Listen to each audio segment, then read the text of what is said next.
Man, I have noticed, you guys are right, the intro is like crackly. Thing is, I haven't had anyone say that it's crackly. Maybe that's just me with the monitoring. I've been finally messing with the intro and the outro here. Hello everyone, welcome to another episode. We're on bonus episode 1 here today. There are a couple of bonus episodes planned, one of which will very much depend on how all these extremes and everything go. Today, though, is a very leisurely episode. I just want to canvas a bunch of features around the game. I've got a very clear plan of what I want to do, so we will run through. Now, the main thing, though, that's going to be happening here is we're going to do one of the class quest lines, and it's a really major quest line.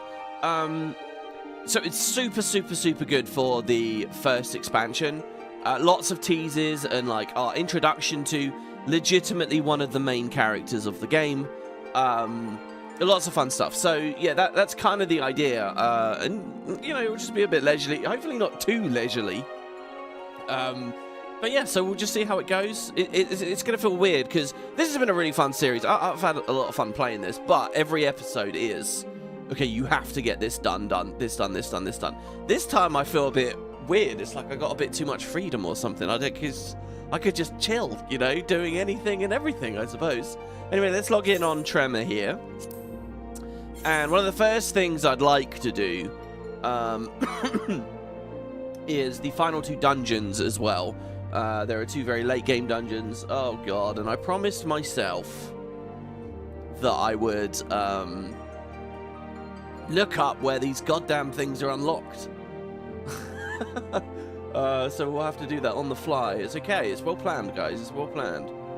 So the first one is the Wanderer's Palace, which is unlocked. Come on, Wiki, load.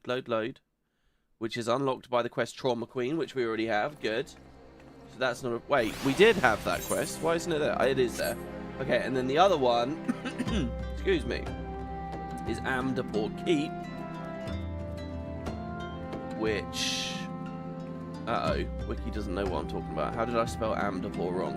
A-M-D-A-P-O-R, Keep. There you go. How did I spell that wrong last time? I probably just flipped 2 of the letters. That's from a quest called Ghosts of Amdapor, which is a blue link on Wiki, so I have looked this up at some point. This is unlocked from Nedrick. Oh my god, and we're at the Waking Sands. He's right there. Oh my god, look. Fate had it sorted out for us. Hello, Nedrick. Wait. Oh my god, for a second I thought that was a woman. I was like, wait, weren't you a guy always? Hello. There you go, Ghosts of Amdapor. Nedrick Ironheart has information that is certain to set your heart to racing. If you don't mind me saying, it seems you've been wanting for stimulation of late. Aye, the air of torpor around you is quite palatable. Palatable? Was that really the word? I just read not palatable. Palatable. Adventurers are as next of kin to explorers, my friend. Like us, you need regular doses of excitement, else you're to shrivel up and die. I'd hate to see that happen to you, so I will tell you of a place that will surely set your heart to racing. Amdapor Keep. 'Tis a ruined fortress situated on the South Shroud, dating back to the 5th era. If the thought of delving into the past sets your loins afire... What? Does it? Okay, alright, let me be real here, guys. That means horny, doesn't it? Having your loins set afire. Surely! No, it doesn't. But I do like dungeon delving. The entrance is watched by a wood whaler named Maxine. Give her my name and she will tell you all you need to know. So, I cannot understate the busyness between the past 2 episodes. I have not... one of my plans was to have Paladin done now. And I was going to do this on Paladin. I guess we'll do it on Bard. But what I'll note here, if you have a look, Trauma Queen is a level 50 quest. So is Ghosts of Amdapor. This one in particular, this Ghosts of Amdapor, it has a required quest. What is that required quest? I hear you desperate to know. It's Ultimate Weapon. So the final quest of the game. So this only just unlocked at the end of the last episode, and this is kind of the last bonus thing for you. I also noticed, now this was not in the plan, but I could totally show this off. He has as well the Weaponsmith of Legend. This is the start of legendary weapon crafting in this. Again, they're called relic weapons. It is a hugely long process for ARR. I've not beaten it, even on my main. It just goes on and on and on. It will take you to like every dungeon in the game again. It will take you to every fate. It will have you kill every enemy. Think of this as like one ridiculously huge like hunting log, and then some. And it's a quest line as well. Like he'll mention an idea of these things called Zodiac Braves here, which ends up being a bit of a story in relation to the Evilist Tactics Alliance stuff. Sorry, the Tactics and Evilist Alliance stuff, which is basically the idea of a Zodiac Brave in Eorzea. It's another title for these heroic figures of the past that we're calling Warriors of Light. So when these big calamities happen, these great heroes appear as well, and the Warriors of Light are stepping up. And in certain regions of the world or certain eras, they've called them Zodiac Braves, and it goes into that a bit. And the weapons you get. There's not just like one weapon, there's loads. I don't know if I told this story outside of Discord, but on Discord the other day, I was, not the other day, before this project even started, like last month, there was a thread I was reading where some people were like, hey, I've got so bored of FF, I've beat everything, done everything almost instantly, right? I can't believe there's not more endgame, blah, blah, blah, blah, blah. I'm going to play Guild Wars 2. So naturally, my ears perked up. I thought, oh, this is quite interesting. And they were singing the praises of the Guild Wars 2 Legendary, saying, oh my god, they're so much better than FFs, blah, blah, blah, blah, blah. And I felt like I was in, like, taking crazy pills. You know, Will Ferrell in Zoolander? Everyone's going crazy about Blue Steel, and he just doesn't see it, and at the end of the movie, he finally cracks. That's how I felt. Like, look, the Guild Wars 2 Legendaries are amazing. Don't get me wrong. The actual weapons themselves are god tier. They have unsheath effects, and effects up your wrists, and they have the footsteps, and they change the projectiles, and sometimes they give you on crit effects. Oh my god, there's so much about them, right? Like, the weapons themselves are incredible. But these people were not applauding that. They were applauding the acquisition process. And they were saying, oh, every single map in Guild Wars 2 has 100% population. Everyone's always there. No matter what you're doing, you're always grinding them. And I'm like, well, this is crazy. The FF one, let me just be clear. As someone who's played both games, the Final Fantasy version of the Legendaries is way better. Way better. I'm sorry. Look, I'm in Guild Wars' corner. But on this one, it is not superior. This game gives you actual stories, actual cutscenes, and it doesn't just give you one weapon. Each relic weapon, you go through a process of getting like 10 weapons, and some of them look pretty good. Like, it's bonkers the amount of, and these have all like custom UI and like sort of mini game type acquisition processes weaved into the middle. Guild Wars is just a mat sink. It's just get gold, basically. And the few currencies that aren't just get gold are really easily invalidated in subsequent years. Maybe there's a discussion about the very launch Guild Wars 2 ones and the very launch ARR. Well, no, there's not. Sorry, but this game just smashed it with the relic weapons. Anyway, so, but I think that the people in that discussion thread, they've just lost all sight and all objectivity. As you'll equally find in the Guild Wars community. There's just no objectivity there. They've spent way too long in the one game. Something I myself may be guilty of. So, I'm not judging them necessarily. But it is crazy to see, like, how much people are desperate to think the grass is greener. And it's not. It's not greener. Anyway, just my thoughts on that. If you're serious about such things, there's someone I can introduce you to. Her name's Rowena. Yeah, because we never actually met her in the end, did we? And she's a collector of all manner of rare artifacts. She just might have something in her stock to suit your martial prowess. Rowena used to do business in Uldar, but she has since relocated to the Revenant's Toll, so as to be near the ancient ruins from which she derives her livelihood. Should you ever need a reason to go there, you do well to pay her a call. So yeah, this will start the quest line, and it's quite a thing. Okay, so I'm going to go to Party Finder here. Far be it from me to brag, but the blood of explorers courses through my veins. Does it? That's a brag, is it? My grandpa drafted the first comprehensive map of Eorzea, and I've made it my life's work to revise it to reflect the changes brought about by the calamity. To this end, I've travelled all over Eorzea, and there's nary place in the realm I've not seen with mine own eyes. Mayhap I could direct you to some of the more interesting locales I've explored. That is, if you're not afraid of a little danger. Oh, I see. So, that's how he knows where all the dungeons are. He's a little bit like the sightseeing logger guy. Okay, so let's go to the Party Finder. Well, no, we can't do that yet until we unlock the duty. Duty is one of those weird terms. So the first one I'm going to do is... what? Okay, the first one we're going to do is Trauma Queen. It's one of those weird terms where, like, a duty in this game, I think, basically just means any content in an instance. I think that's basically what it means. So, are you doing a dungeon? Well, it's a type of duty. Are you doing a trial? It's a type of duty. Are you doing an MSQ dungeon? Well, that's a type of duty. Are you doing one of those like mini little solo instances that have been popping up as we've been playing through? Well, it's a duty. I think that's basically what they mean whenever they say duty. But even then, actually, no, that's not even right, because even then, there's some things at the Grand Company, which I'll show you guys today, that also count as duties, even though they're just handing items in. Anyway, this place is super cool. I'm very disappointed in the dark skies. What is it? Sunset? No, it's sunrise. Okay. So maybe we'll be right. I love this place. I have a very strong memory of coming here. My very first time playing. Just while going through the story and leveling up. And I was fascinated by all the small details and looking at this place off in the distance. I mentioned to you guys in a previous episode that there is a jumping puzzle here. Remember, so we are on Vilbrand. So this is the third empire here, the Nimians, and they had a floating city, and you can see some of their stuff is floating on crystals over there. It's kind of fallen into this lake now, and flooded because of the fifth calamity, the element of water. My God, look how tall we are compared to that Lalafell. But yeah, so this place is pretty exciting. Is this really?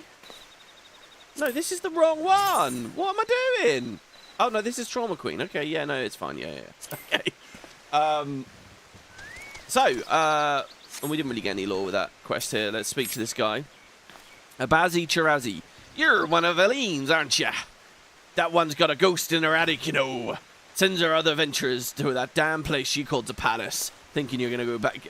Wait. I don't understand. What are we talking about here? Oh, I can't open the quest log during this. 'Twas 7 of us that day. One of them her fella. My best friend was another. As soon as we walked in, a Tonberry attacked. It was dark, and we couldn't get purchase on the floor. 'Twas covered in lake slime, then in blood. What more's there to say? Only Aline and I made it back out by the grace of the 12. Everyone else is dead. I think I'd leave him behind, leave my brother... think I'd leave him behind, leave my brother by another blood. If I hadn't seen what the Tonberry left, I saw no treasure there. Only death. I've said my piece. You still want to see for yourself, then that's your business. I'll ferry you there, for my adventuring days are over, and I'm the boatman of this lake. She thinks they're still alive, you see. All 5 of them, hiding from the Tonberry somewhere in the palace. She tried to flee the infirmary. She told folk about her friends needing rescuing. Then she got sly. Ah, poor lost Aline. Okay. Sorry, I guess we should have read the recap on that, because honestly, I didn't really remember much of that. So, rings are always weird in this game. I never really know what I'm looking at when I'm collecting them. What do I want? Amber roulette. But this is a bit like the start of the Guild Wars 2 Let's Play, you know, where I was looking at, oh, guys, you can get a garnet pebble. Look, that's good for us because we're going to do power damage. All right.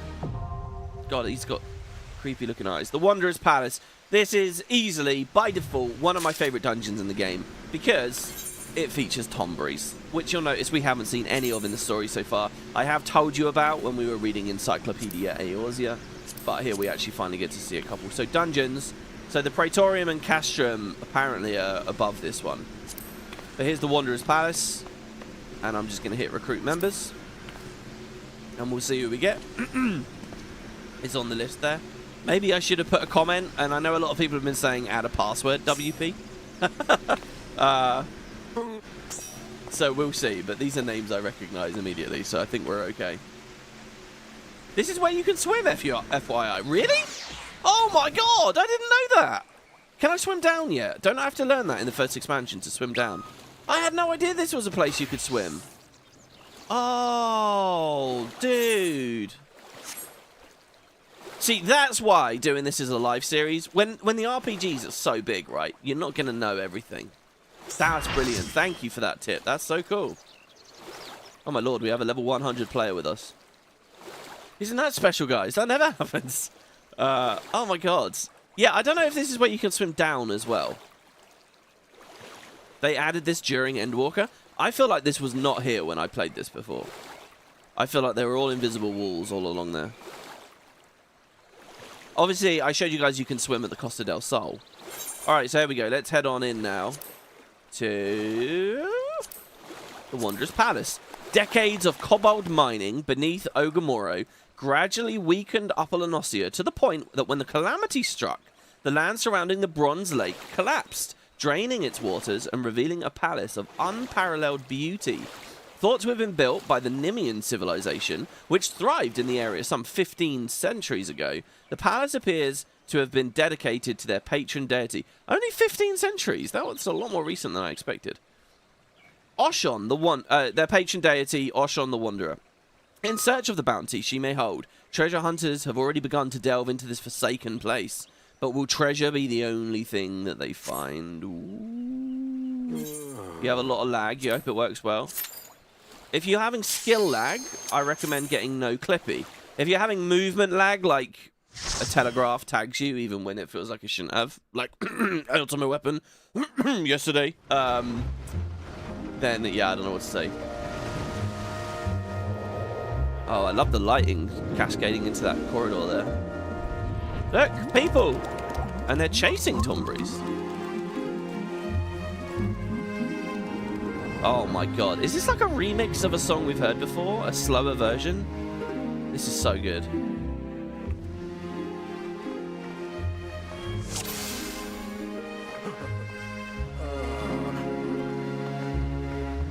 Look at that. You can see the way out and everything. How cool is that? Right, ready when you guys are.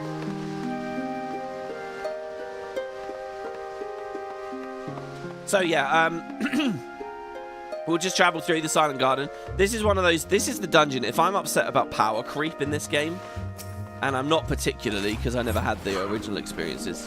I mean, it is lamentable. This is the dungeon, above all others, that I think is a bit of a shame, really. Because there's a very cool mechanic here with these Tombries. By the way, the mini Tombry you can get doesn't really look like these. And these ones look so much cooler. And they look just like the ones from 10. Look at them there. Look how cool they are! They move in, they'll use chef knife, they'll do the whole lot. Oh, I'm not really pressing buttons very well here, am I? There we go, let's do this. And we can start doing Rain of Death a bit more. Holy crap, I'm missing my targets here. Who's the only target? Well, whatever. Man, my brain is not ready right now. Yeah, so if you look over here, these treasure hunters are being attacked by this big guy.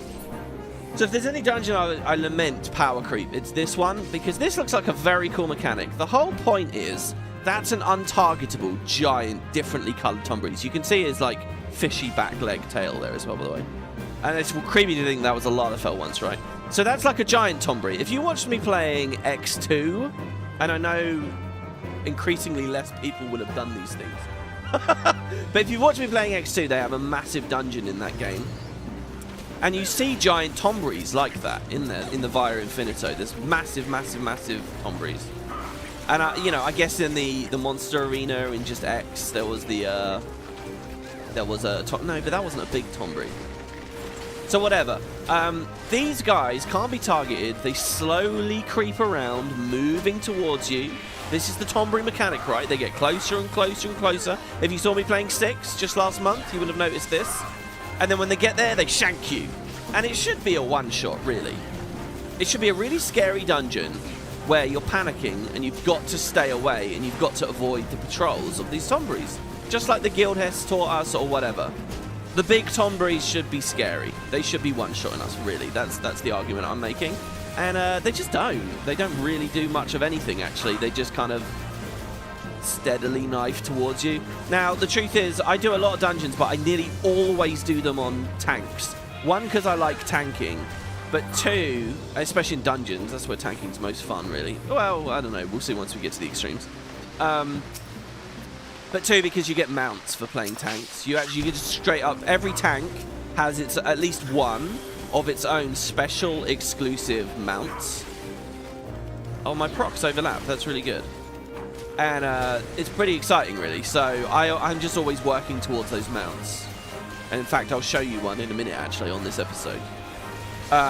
So I'm always tanking. And anyway, as a tank, the giant Tomberries do even less. They just kind of sit there. You know, they barely clip me. This dungeon is also a little bit of a maze as well. Even, I don't know whether it's just not been patched yet or it survived the patches or whatever. But the fact it's a maze plays into the giant Tomberries walking around thing. So we'll see. So here's a Guboo. And I am going to pronounce it Guboo, by the way. One of you guys had an amazing comment from, like, some big localization lead who liaised with, you know, the Japanese, like, writers and really understood the pronunciation, understood how to pronounce Mac and this as well. And he swears it's Guboo. That's how you're supposed to say it. Anyway, he's the Keeper of Halidom, the first boss of this dungeon. Too bad Tom Berry isn't here. He could have fit right in. That's true, yeah. Oh, I'm sorry, Tom Berry. It's always tricky to get into a dungeon when it's right when the stream starts, you know. But mind you, we're already 20 minutes into the episode here. Oh, I'll tell you guys, I had the weirdest experience yesterday. So, I don't know how many of you guys have been watching Zeus, right? But when I started Zeus, and I explained this in that Let's Play, last year, around Christmas, about 12 months ago, see there I got tagged. I feel like that might have been the lag a bit, maybe. Well, it was just a bit slow. I gotta remember I can grappling shot back.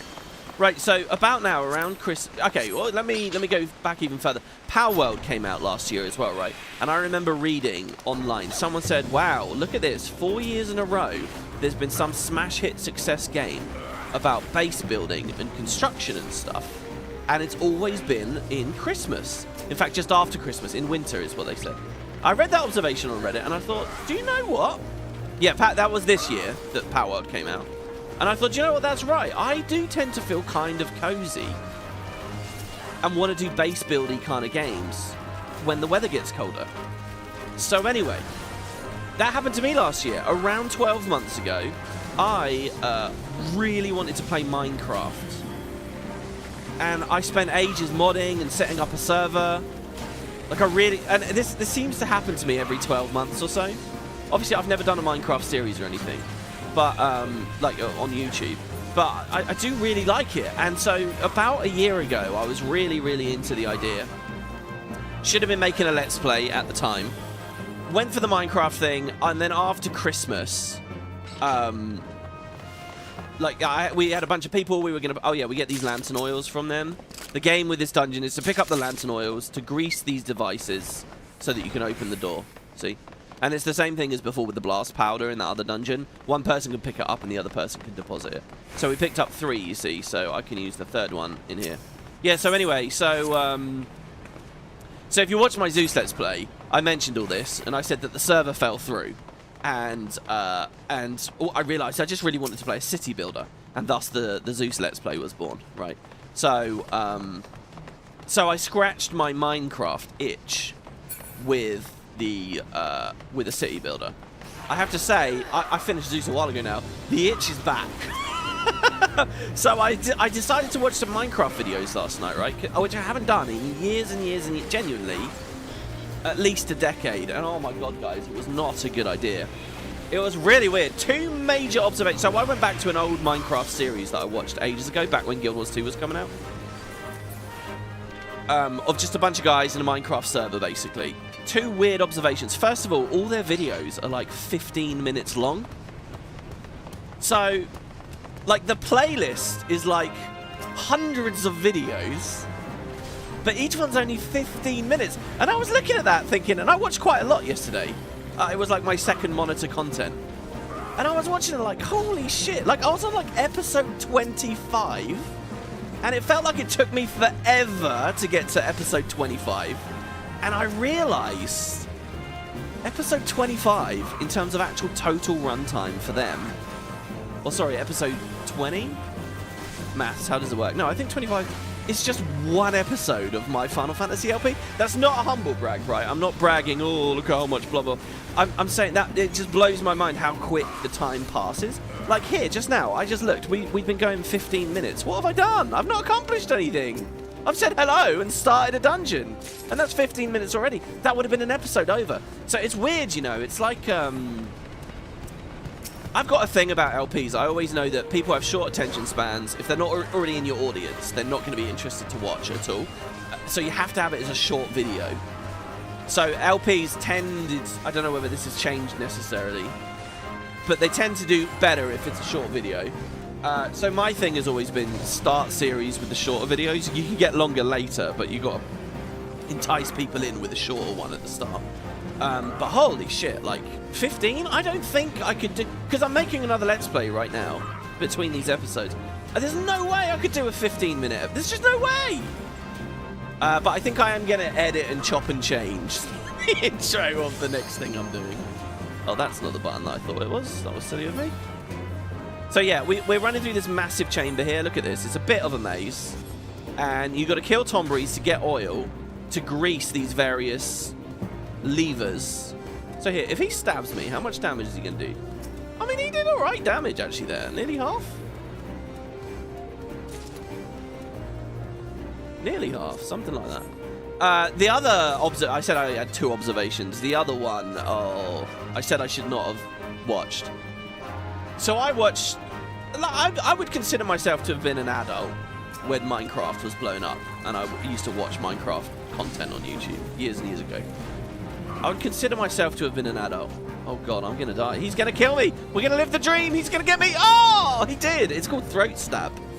Holy shit. Well, there you go. There I am bitching about power creep, but Tremor's getting owned. I think it's just I've spent so long on tanky characters. To be fair, I know a very good route through this room. We go up and straight through like this. Anyway, I would consider myself an adult. And it's funny, I remember when Minecraft was blowing up, right? And people were getting millions and millions and millions of views and all that kind of stuff. And I remember at the time being a bit weirded out knowing that there were children watching the content. Like, actual children. Like, I don't think there's any actual children watching this, for example. I mean, what are they going to get out of it? But I remember... Oh, I'm not going for the res. Oh, we are getting the res, okay. Maybe I should have released. If I release, I go quite far back, though. I don't know if there's a checkpoint. This one's really hard to do with a squadron, by the way. Yeah, like, I remember watching old YouTube, Minecraft stuff and being a bit weirded out, like, okay, I'm an adult watching this, and there are kids. And it just felt weird, like I don't know. Like, you'd scroll into the comments for a second, it's like, oh, there are actual children around, like little kids. Or do you guys know that old Minecraft? There's a very famous internet video of, like, some Minecraft convention, and a bunch of guys are on stage or something, like, trying to do, like, a panel, but their entire audience is filled with children, like, actual, like, children, and they're clearly, like, a bit weirded out by it. And they're trying to answer a Q&A, and this, like, really cute little kid comes up and goes... How much? The kid is trying to say how much dedicated RAM do you need, and he can't even speak. He's going dedicated RAM, and it's like a big thing because he's just this really cute little kid. So anyway, you know, I vaguely remember all that stuff. But I'll tell you what, guys. Yesterday, so I went back to this series and had a little look at it. The comments now. All right. So again, I feel like not much time has passed since I started doing YouTube. Holy shit, I'm dead. What the fuck? What did I do wrong there? He just came up and killed me. I feel like it's not been very long since I started doing YouTube. Really? I don't feel like much time has passed. I don't like thinking that time has passed. But these comments are filled with people going, oh, childhood. I remember running home from school to watch this. Oh, I'm so nostalgic. I was 11 when I used to watch this. Now I'm 22 or whatever, right? And I'm like, oh, God. It's really horrible. The comments are full of it as well. It's just loads of people going on and on and on about, oh, I hadn't hit puberty when I was watching this. And now, or like the videos will, like, make obvious sex jokes and stuff. Like in kind of minor ways, but they'll be making, like, obvious, like, adult jokes. And they're all, like, spamming timestamps. Oh, my God, the things that went over my head when I was a little kid. And I'm just watching it like, oh, no, like, I've never felt so old, guys. I've never felt so old. Anyway, we got a mini here, it seems. The bite-sized pudding. Though seemingly delicious, this spoonful of slime is not intended for consumption. Let's grab that. feeling like an absolute fossil. This is a good pull here, look at this. Many reigns of death can be done here. It's a shame, because just as I'm getting my songs going, it's over. I can see why bards would quite enjoy...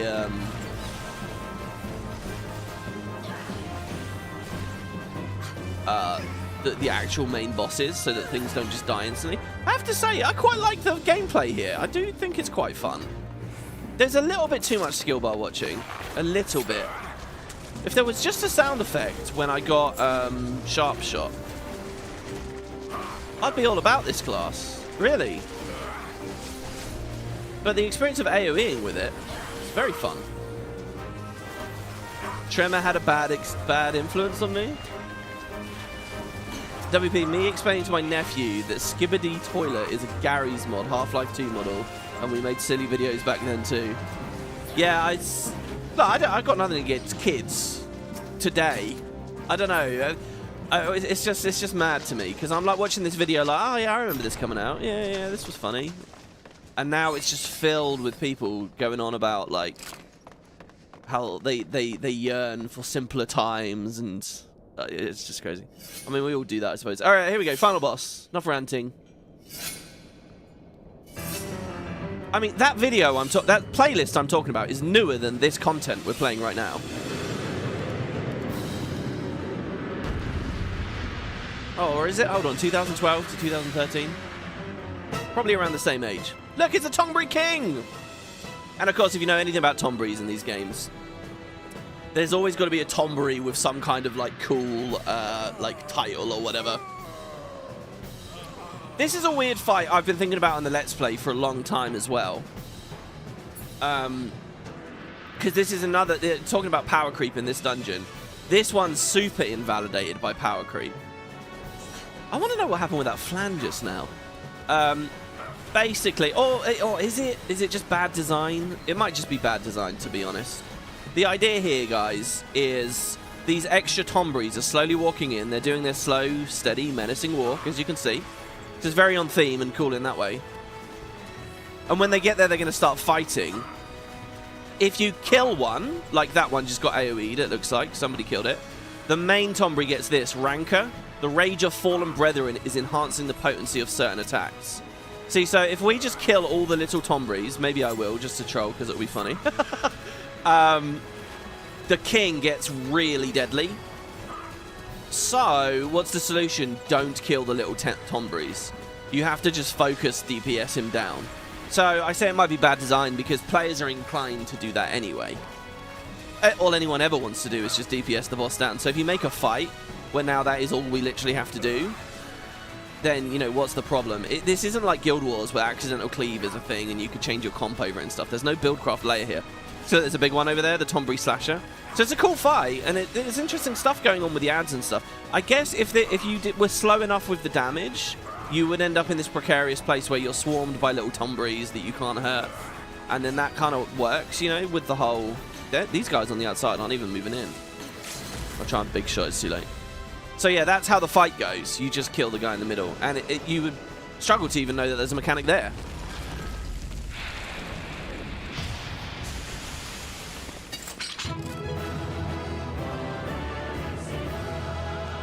Oh. Woo, you made it to a stream finally? Yeah, I've been getting more and more and more reports from people that it's really hard to like see these. Apparently people don't get notifications. Thanks guys, by the way. Yeah, that was very cool. And again, I like this. Look at this. It's such a cool idea, isn't it? We're like beneath a lake in a goldeny looking room. Sadly, we don't really get that moment with lots of treasure. I suppose we do. This is the treasure in here. Yeah, I'm getting a lot of people saying, you know, the notification comes out over an hour after it starts and yada, yada, yada. I would like to go back to premieres. It was buggy and a bit weird, but I will look into that. And I think it could be a really cool idea to go back to premieres. What I will say is I'm probably not going to do it until we start Heaven's Ward. Because there's two things. When you throw out a notification, one thing is like you want to back it up with some good content or a good starting point for people. And Heaven's Ward is great through and through. So I think when we start Heaven's Ward, I'll start doing premieres.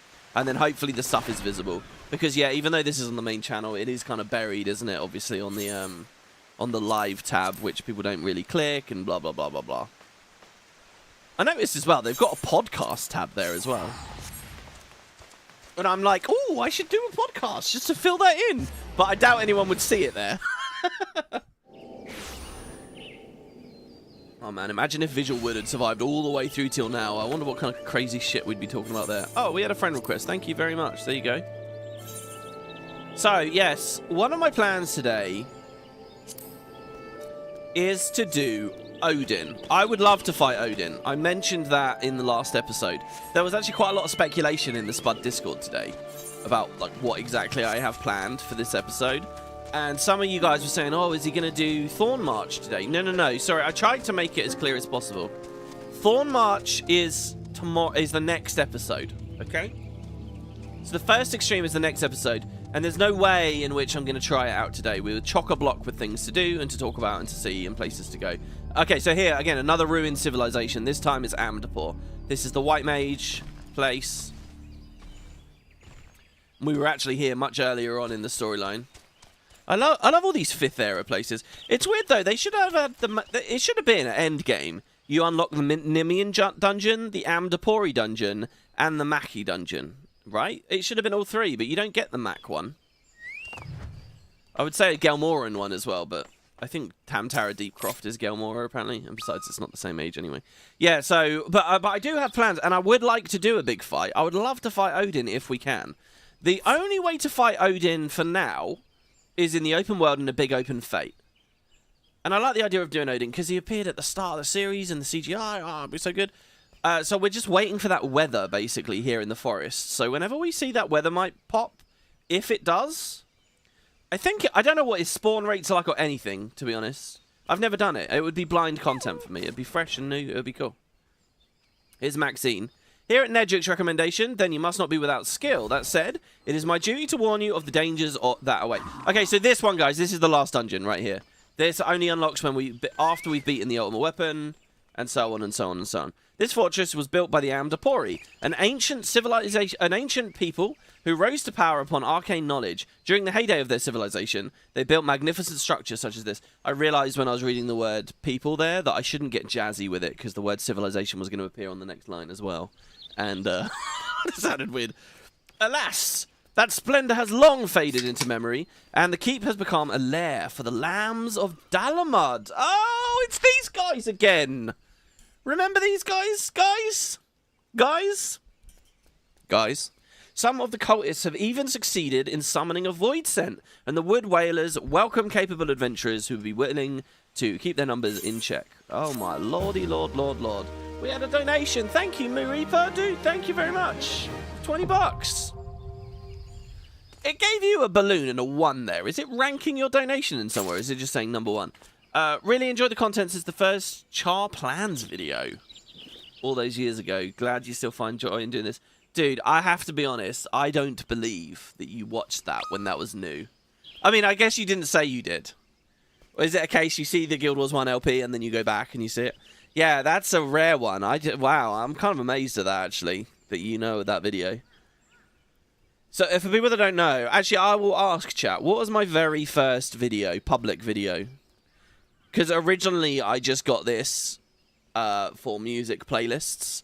I would set up playlists of songs I liked, and it was cool. Nowadays, I still have the same play. It's a private playlist, but I still have it, and if I click it, like, nearly all the videos are unlisted or removed.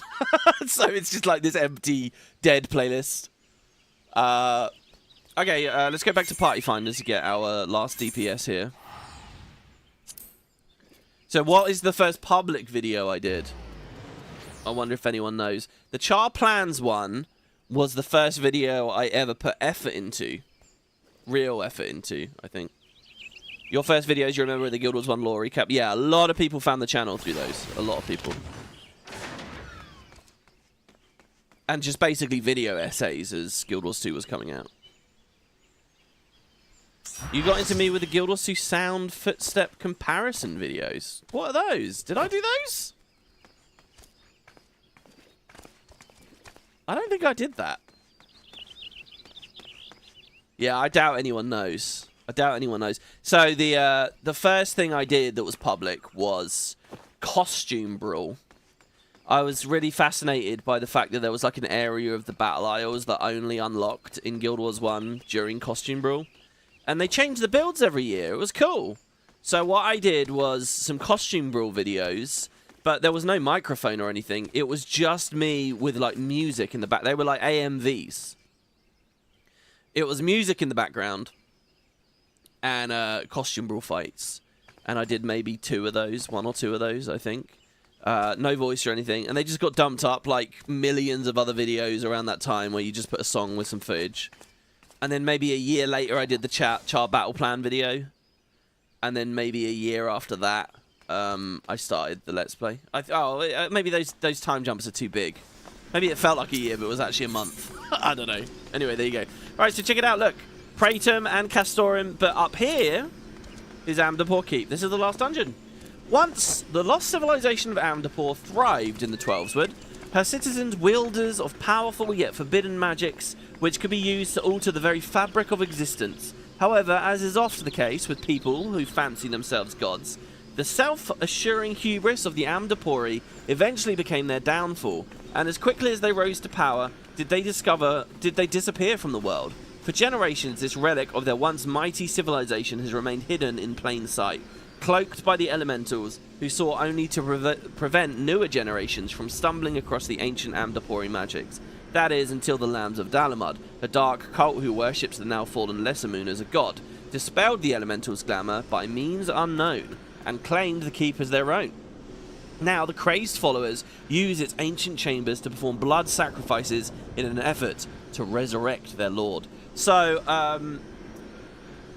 all the dungeons, if you look here, first of all, there's a bunch of them. I think there's a lot more dungeons here than there was in 1.0, and this was one of the pain points that they were like satisfying with this. But you'll see, none of them are declared hard mode. After this dungeon, all the new ones they add, as the patches go along, they say hard. Oh no, not all of them. Whatever. We get to go back to these locations as hard mode variants later, and I don't remember what version this is. I think this is where it's just all poisonous and goopy and disgusting in here. You can repair. Do you know what? I've never co-op repaired with another player. WP, is your outro song from a Star Wars game? No, it's not. It's from a game called Little Big Adventure 2.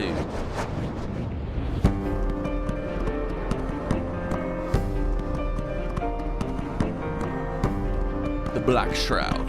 Amdapor Keep.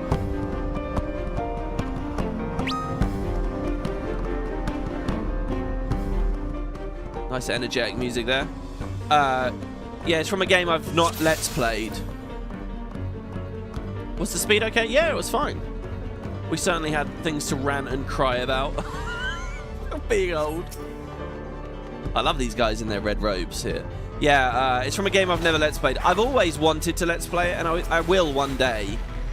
The thing with me is I've always been like, oh man, get a good-sized audience, and then LP it, and that will be fascinating. It'll be like you're bringing the game to the masses. That's always been the dream.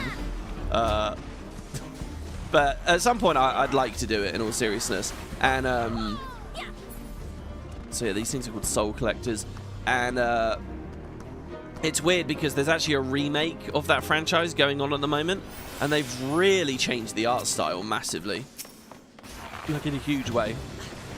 Like it looks a lot more cartoony. It's definitely like reaching for new audiences.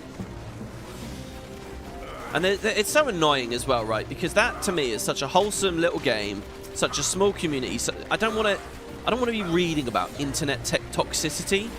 But basically, because in the new art style, the main character looks a bit more black instead of like ultra white, which he was in the first.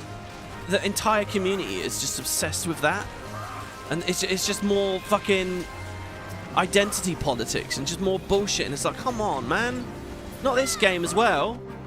So yeah, that was the last corner of the internet I would have expected horseshit drama, but of course it's full of it. So, to be honest with you guys, I think that the game looks a bit iffy. Like people are talking about the combat's not translated very well, and they've like tried to do a new remake but at the same time, they haven't actually really for a new audience. But at the same time, they have, you know, games are a lot more on rails than they used to be. You don't have to think so much. UI guides you around a lot better. You're not left to wander lost in random circles for ages and ages and ages. Now, that may have been what a lot of old games were like, but it doesn't mean that it's necessarily better. But they've stuck to their guns on that, so they're kind of impenetrable games in a weird way. And they haven't really done anything about that in the remakes, which seems like a bit of a shame, but yeah, I don't know. So yeah, there's kind of stuff happening in that scene at the moment. Oh, also, I didn't talk about the Tomb Raider stuff, did I? Had that happened on the last episode? I don't think I did talk about this. Okay, so if you watch my Shadow series from earlier this year, you'll remember I did a good deal of ranting and discussion about the remasters of the original trilogy and how I really want to play them, and oh my god, they were really good and they were absolutely incredible. We talked a lot about, you know, how the company that did it hid who they were because they were based in Russia and all this kind of stuff.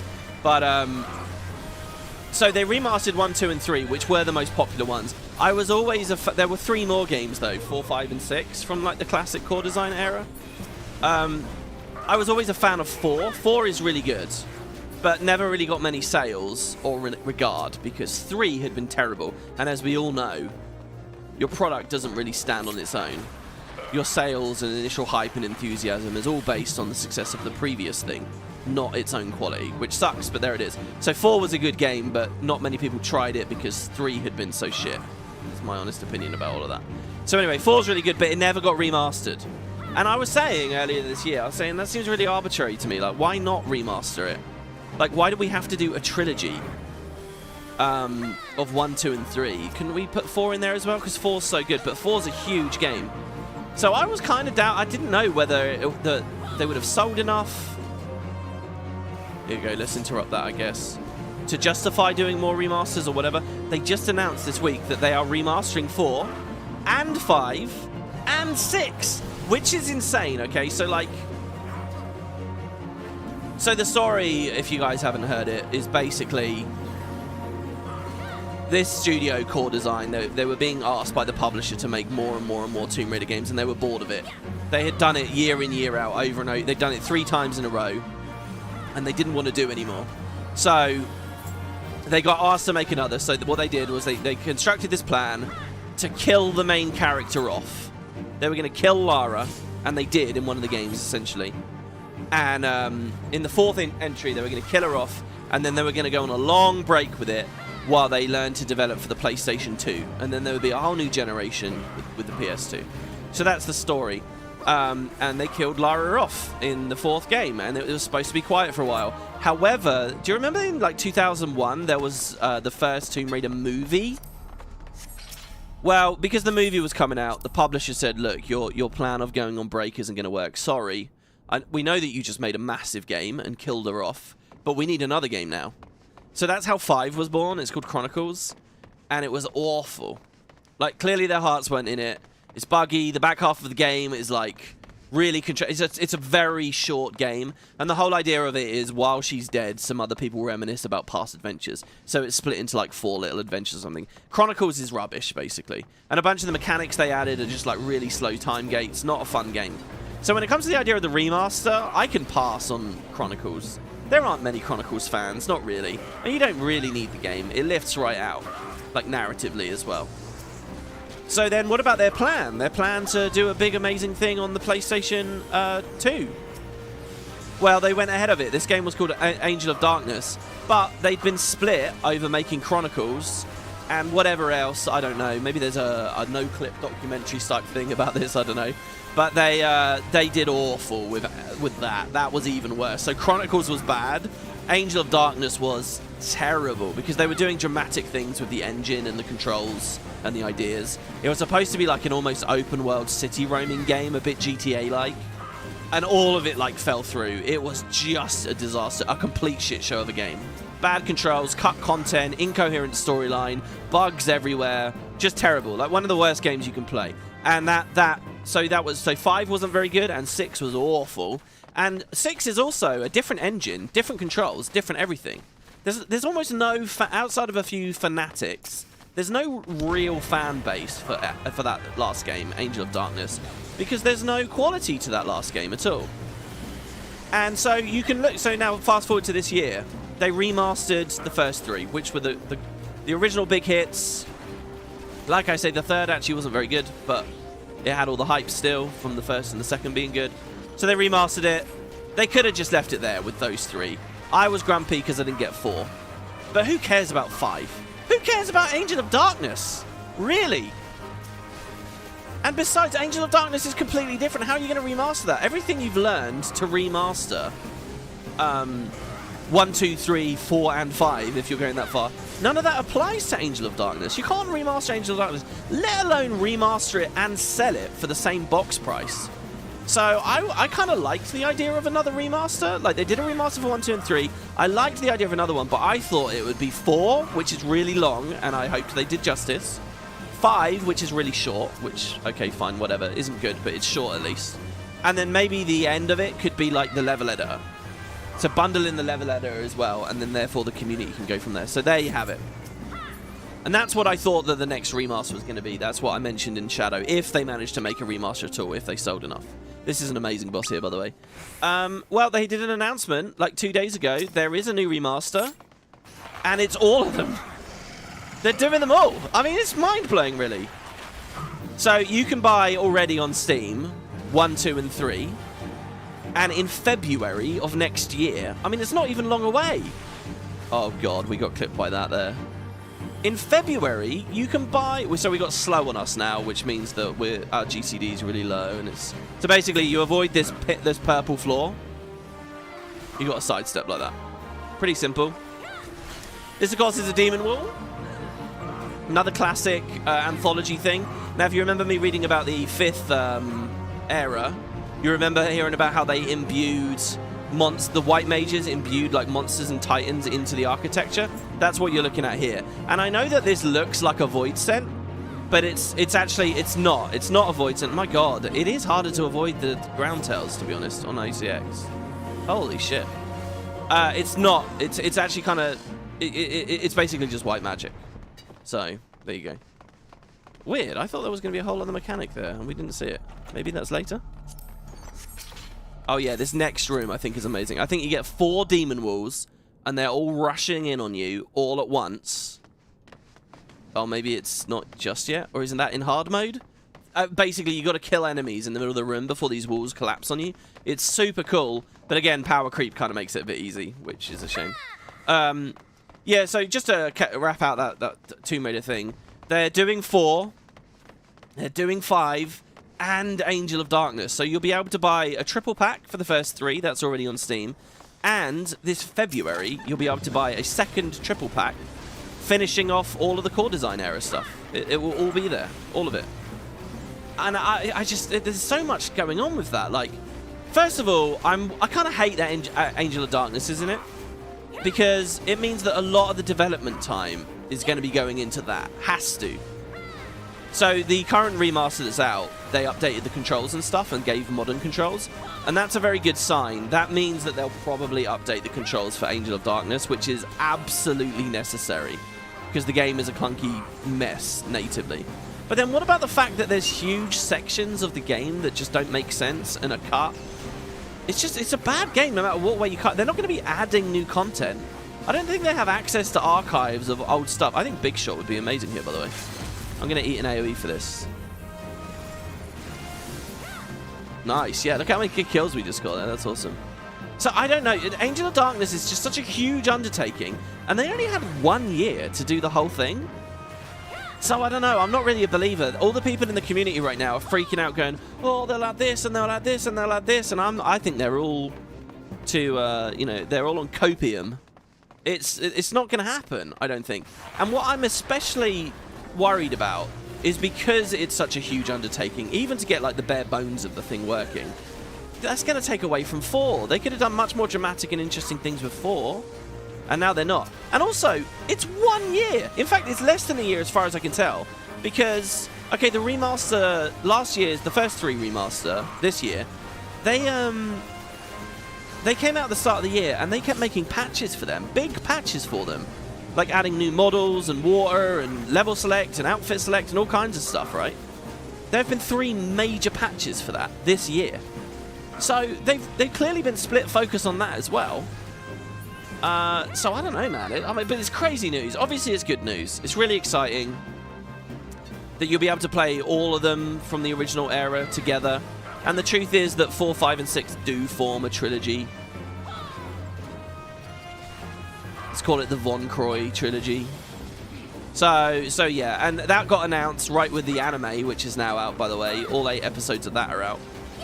I'm up to my ears in shit at the moment. I'm doing so much. So I don't know when I'll get to the anime. I wanted to do it right when it came out. But I thought they were going to release it weekly. They didn't. They just dumped all the episodes at once. So, like, they're all out already. I could review the entire season, I suppose.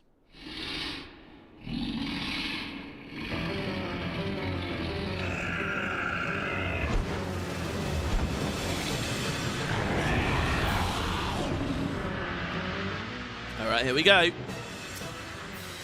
The Anantabogga. Yeah, the hard mode version of this dungeon features some very different stuff. There's actually a boss in the hard mode version of this, which appears in one of the CGI cutscenes 3 expansions down the line. Seriously. Pretty sure I'm thinking of the right thing there. Which is pretty crazy. Right, so what's this guy going to do? I don't know. He's facing me, which I'm scared of, so I'm going to move to the side there. Oh. Oh, wow. Is my tank like a god? And he knew that that was the ability. That the first ability was going to be a backwards cone. So he positioned the boss in that way. Could be that he's a god. You know what? We barely play like this. Usually when I'm playing, I have the party off. Imminent catastrophe. Look at that. Oh, don't we hide behind the statues for this? I think we do. Ow. Maybe not. I might have been too slow there. I might have got tagged. I'm not sure. We're going to get wind by. I swear I pressed it. I thought I did. Maybe I didn't let it go all the way. What kind of an ad? Dark Hellet. Probably we can ignore it. You know what? Maybe I should have min-eye leveled these. I'm not sure. Oh, and I could have sung Army's Paeon. Sorry, everyone. Sorry. Does that get upgraded and get stronger later? There you go, to the Dungeons 3, achievement unlocked. That's basically for doing all the base achievements. Base dungeons.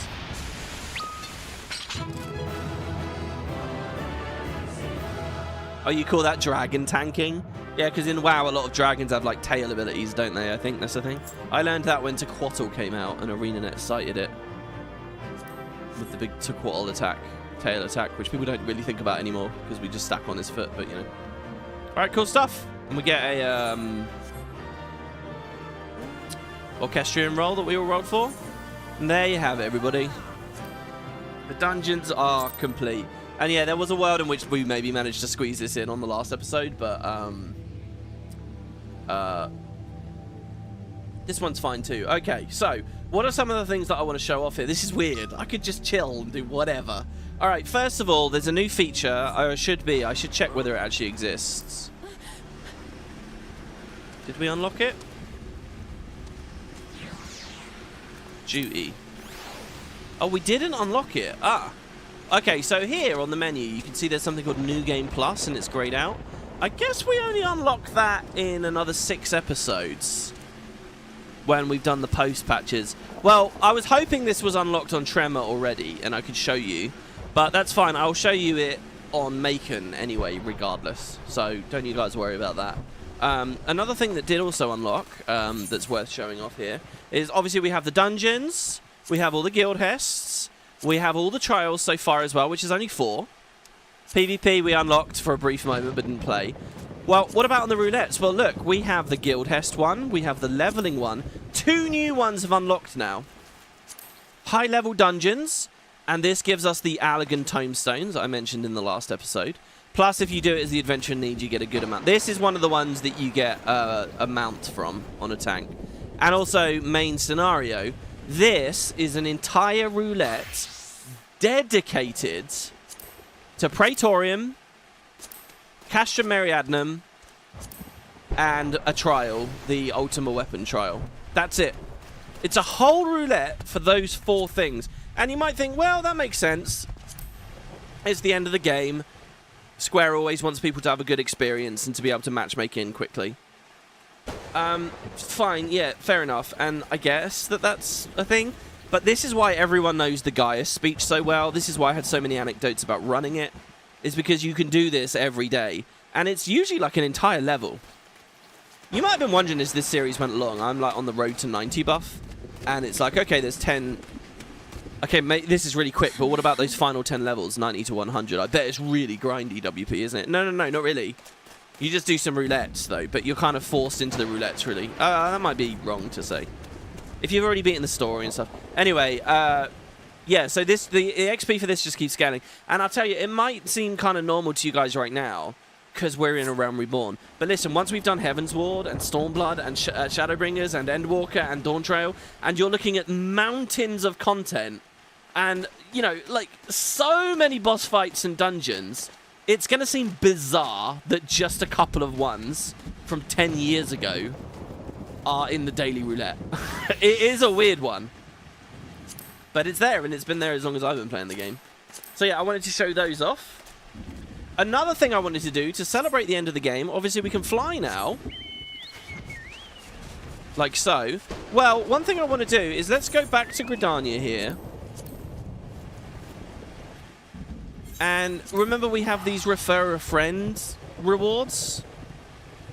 Someone was actually asking me... Well, there's been a bit of a weird thing with the refer a friends thing, where I've come online and I've said, hey guys, this is a good game with a really good free trial. You don't have to pay a penny. And it's true.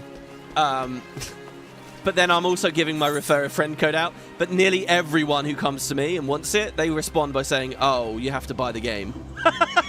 Here, have it back. So it's just been going on and on and on.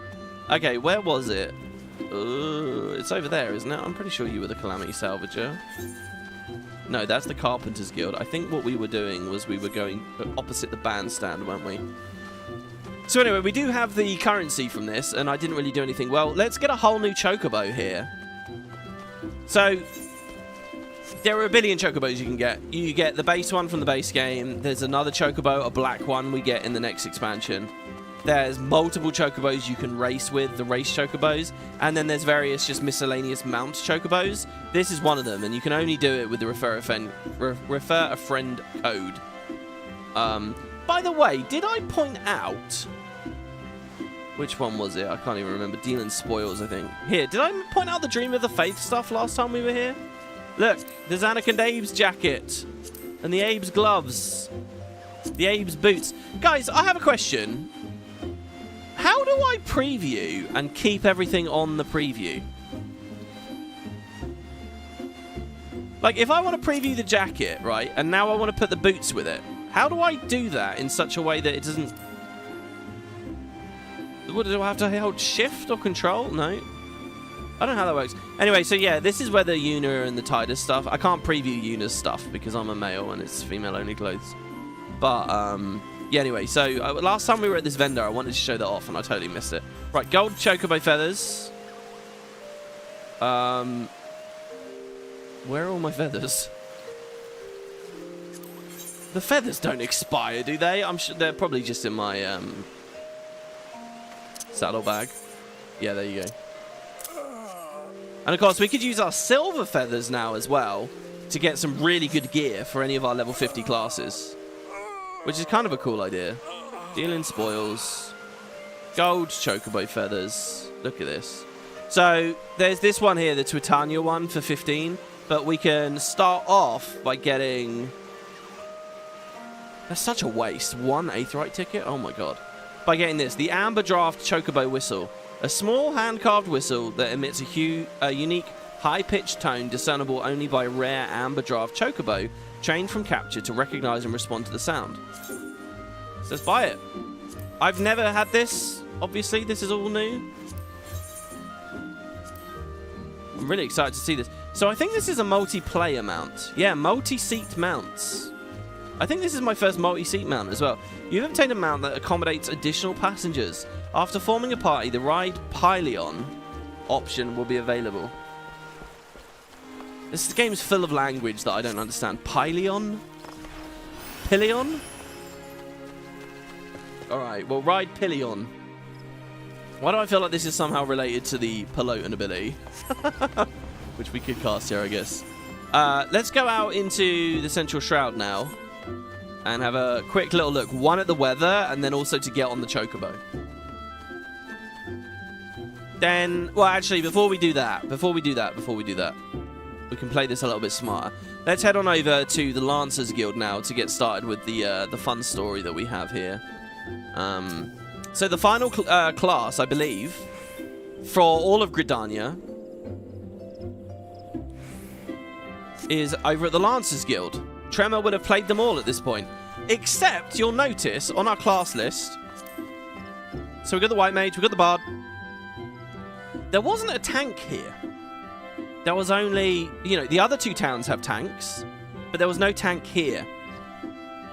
Well, they rectified that in a later expansion by giving you the Gunbreaker. So there is a tank class here. Sorry, a tank job here, but it's a thing for later in the day.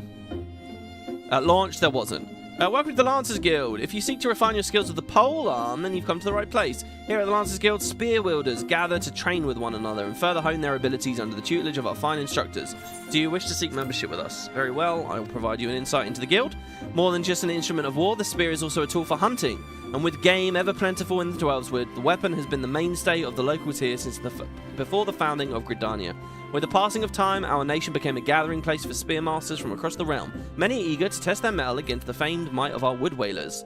And it was here, in Gridania, that their myriad fighting skills came into contact, eventually giving rise to the art taught here today. That spear technique could be formalised at all, owed much to the founding of the Lancers Guild by the wood whaler captain Mistale nigh on a century past. The tradition of accepting students from without as well as within Gridania's borders still persists to this day, ensuring that the art of the polearm may not only survive but continue to evolve. This is like one of the only areas of Gridania that is not isolationist. So here we go, let's collect this. So I played this 2 months ago? 3 months ago? And I have to say it's really boring. Well met, adventurer, I understand you wish to learn the Lancer's art under our roof. I see you have some combat experience, yet it remains to be seen if such skills as you have acquired will avail you here. But no matter, in my capacity as Guildmaster, I shall guide your training, beginning with the very basics, the principles of our art. There exist myriad fighting styles, each with its own unique abilities. None, however, can claim to be as offensively minded as ours. Our approach is ever one of attack, no matter who or what we face. So it's a DPS class, basically. Yeah, this is not very entertaining at all. There's a dickhead Elazon, basically. A right jerk, a real mean one, and he's like your rival. And I mean, I literally, I don't remember anything. I played this very recently, and that's about it. You end up humbling him, and that's it. I think, to be honest, guys, all the Gridanian class quests are lower quality than the ones I've experienced elsewhere in the game. Maybe they did these last. Maybe they hired some poor intern that had to rush them out. I don't know. Anyway, so we've got Lancer now here on Tremor, and what we can do is, you know, equip the Weathered Spear. And then we can... No, oh my god. Equip recommended stuff. And we're back into our... woolen clothes. There's Lancer. And there you have it. So, you know, we could go and level this. And so here you see we get True Thrust. Oh, all my skills are actually lined up nicely. Beautiful. So we get different roll skills here. You get the self-heal. You get a stun. You get Bloodbath. Now what this is this is like... I'm going to call it vampirism. It's not really. It doesn't steal health. Basically, as you hit, you restore HP to yourself. So it's just... gradual healing. I love this skill, but the sound effect to it is awful. When you activate it, all you hear is just this ringing, screeching, like, heal sound effect over and over and over again. Feint, one of my favorite skills in the game. You can basically lower targets' physical damage dealt and magic damage dealt by 10% and 5%. So, you know, when you see a big raid wide is coming or something, you can feint. Really cool. arm's length you've seen already. Lastly, there's this. It's new. It's true north. Nullifies all action direction requirements. So if we use this player here, if you look at his feet... Oh, he's running away. Okay, these people are sitting down. All right, we'll use an NPC. If I'm standing to the left of the arrow here, this bit here, this is flanking, so I can get bonuses to my attacks.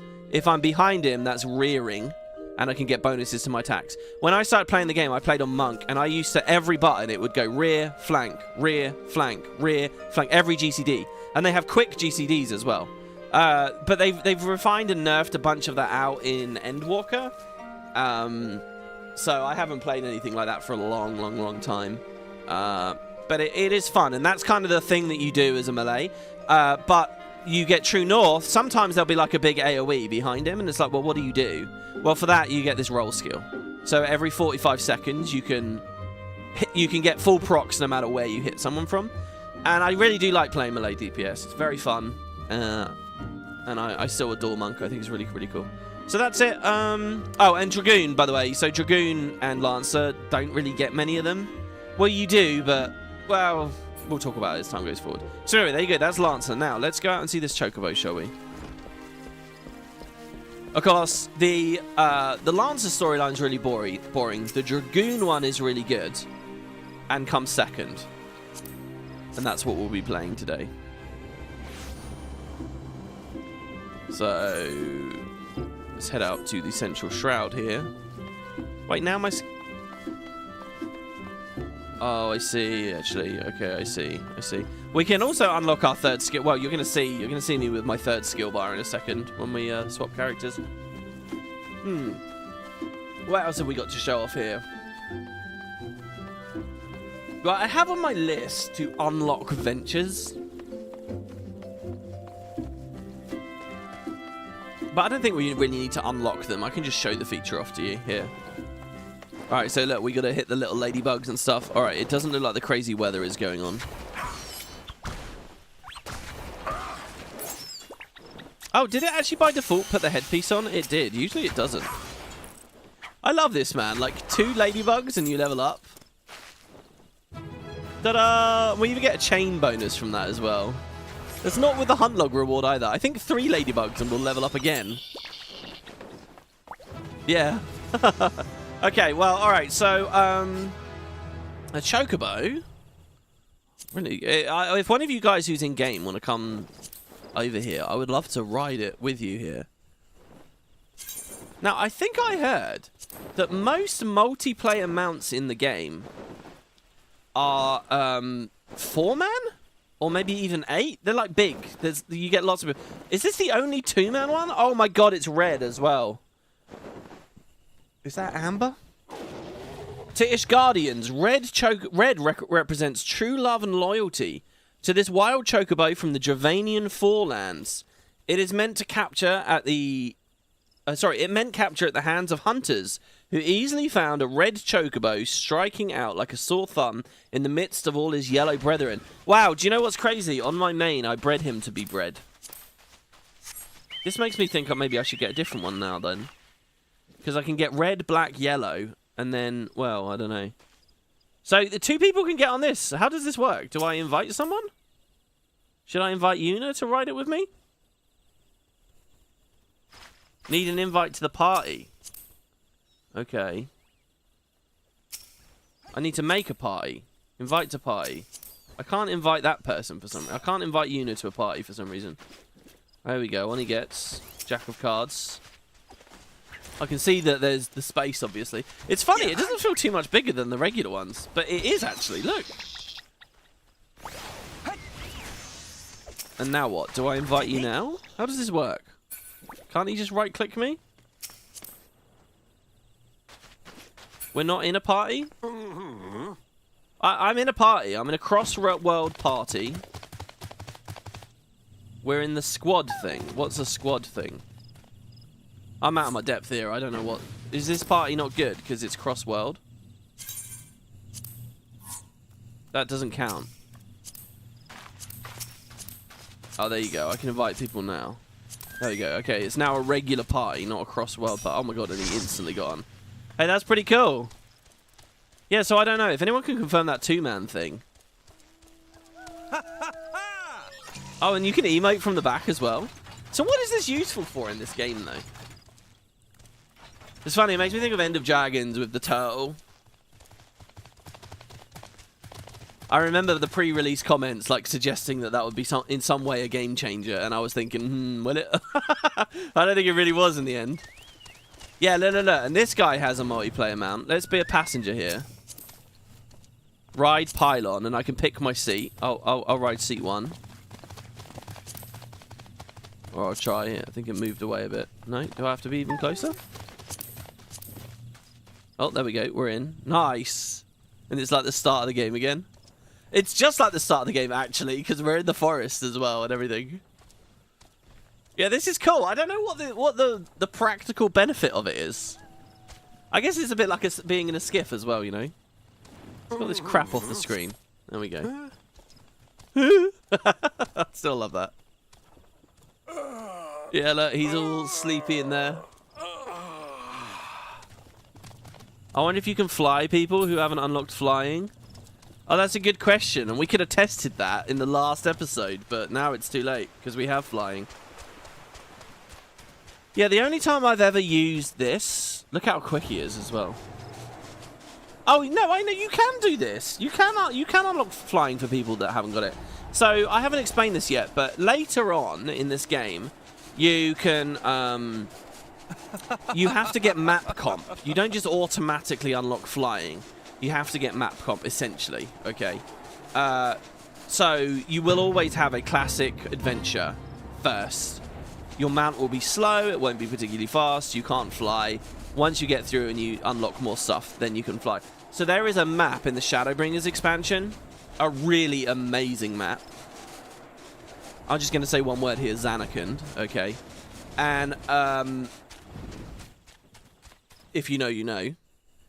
And anyway, in that map, I don't have flying, and there was like a world boss, and the only world boss that I've ever done, I think, was on like a giant platform in that map, really high up in the sky, and I don't have flying. So I needed to get in a mount so that someone could take me up there. And then I tried, but for what it's worth, I tried to fight the boss, and I got knocked off, like, immediately. So then I was just stuck at the bottom again. And they killed it, and I did get the reward in the end. But yeah, it's very cool, isn't it? A role-player sandbox, as you might imagine. So there you have it. The last thing I want to show you here on Maechen is this menu. It's the timers menu. I'll show you how to browse to it without using the hotkey. Christ, I don't know where it is. Where is it without using the hotkey? It's probably on here somewhere, and I'm being blind. Am I being blind? Oh, there it was at the bottom. Timers. So I use Alt-T for this. My keybinds are generally set up that I say, if I'm holding Alt and then hitting any key on the keyboard, it's like popping UI or whatever. Alt modifiers is always UI-ish stuff. So T for timer. W for waymarks. Stuff like that. Alright, so timers. So here on Tremor, you'll see that we've been able to get these missions over at the Grand Companies. And remember I said you could trade items to level stuff up? So you can only do a couple of these every now and then. And then leaves as well. We've been slowly stacking leaves up. I don't know where they're listed, actually. How many I have in storage or whatever. But you slowly build those. Those are the only timers I have. They're the only time-gated mechanics I have right now. So what I'm going to do... Thank you for the mount ride here. What I'm going to do is go back to... Oh, we got all the way to Thanland. Wow, we got pretty far. Oh, this should be... If I ever have like a long chat about random stuff... What's this look like with me aetheryting in the back? Fly into some high-level angry mobs when I'm not looking. We should just do it where we're riding in the back of a cart somewhere or something. Right, okay, so... If we go over to the Grand Companies, maybe I can show you what... Oh, do we have the market? We do have the market here. What is this one? Like civilized men and women, twin adder. You're looking for a few good subjects. Oh, that's Frontline. And then what's that one? Lieutenant Scarlet's feathers seem ruffled by some grave news out of the Twelveswood. Level 1? What is this quest? Private, we have a situation. Our scouts out at Etat's Spire have sent word that the Exile are attacking their position. They report that they have already weathered a sudden strafing run by one of the Birdmen's blasted war balloons and casualties are high. Have you ever seen these Beastman dirigibles? The Exiles stock them with explosive munitions and rain hell on targets below. Even should they float within bow range, the balloon skins are thick and difficult to penetrate, though it can be done. Thus the spires we constructed throughout the Twelveswood are Gridanian's first line of defence against assault from the air. It is frustrating indeed, then, that recent conflicts have left them undermanned. I need you to head to the North Shroud immediately and lend your help to the garrison. What is this unlocking? I don't know what that quest is. It's a blue quest. I have no idea what that is. And what about you?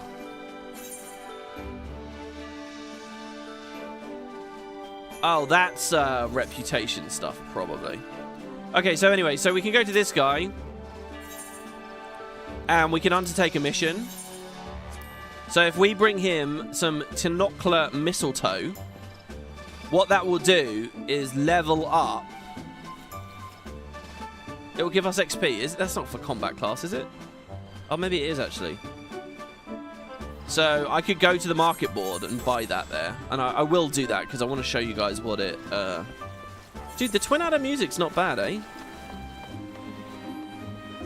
Oh...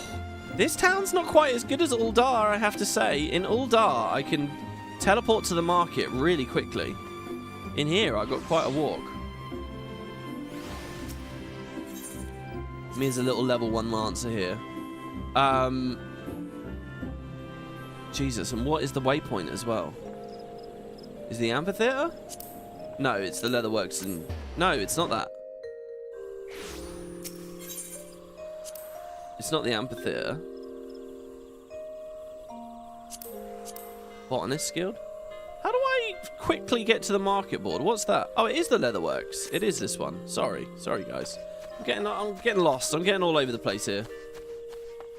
Those guys trade script and collectibles. That's high-level gathering stuff, which I only just learned about very recently, to be honest. Okay, so what was the item? Well, I can't really remember, so I can just open timers. And here it will tell me. And what I can do is right-click, copy item name, go to the market board, Control V. There it is. How many do they want? I don't know. This guy's the only person selling some here anyway for 21. So I'm buying a bunch extra there, basically.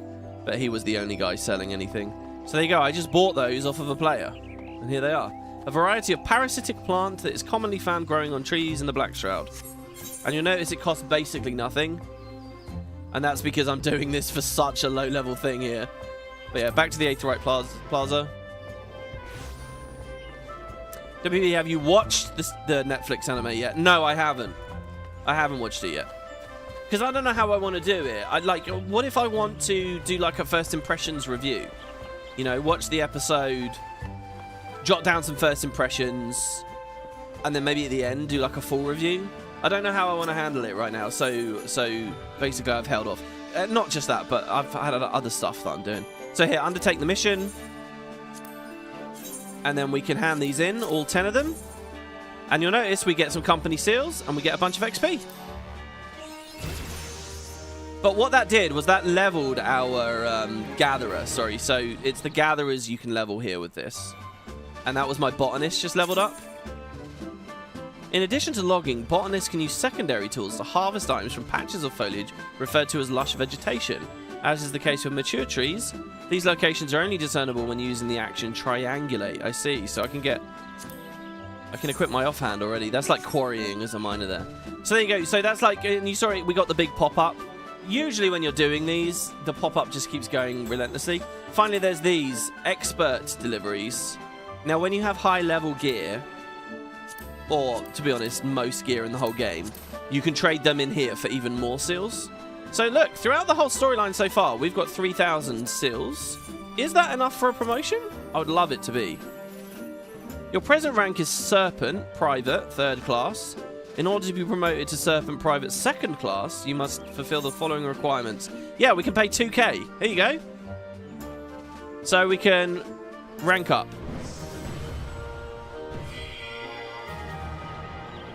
And there you go. This is some rare UI that you don't often see because you do it once ever and then that's it, it's gone. In the sight of the elementals, I hereby confer upon you the rank of Serpent Private 2nd Class, and all the rights and privileges associated with the title. Go forth and do that which brings the 12s with honor in our name. I don't really know what the privileges are. Usually, so here, you can trade seals, and you'll see these are my ranks. So, as you rank up, more and more stuff becomes available at these vendors, and then eventually you can click into the next tab, and then the next tab. And then there's other features that unlock later, like going through that door. So there you go. So we've ranked up. We've shown off a couple of little things. That's it for Tremor now, guys. That is it for this episode. Tremor will return on the next main episode. But for now, let's hit log out. Let's swap over to my home world of Cactar. So curious what this song is all about. But then again, I remember when I did my Shadowbringers Let's Play, I was really interested in what the riding home was about. And I still don't really get it. So, Maechen Returns! I hope this is a big moment for people. I know it's a bit buried, an hour and a half into a bonus episode. But Maechen Returns! It's been a while. I don't think I've played him for a second on any of these videos, have I? I don't think so. It's been 2 years. So I'll give you guys a little glimpse now at what I would consider a late game, end game character. It's not really, because he's only level 90, and Dawn Trail is the newest expansion, which is level 100, and I don't own it, and I haven't done this stuff.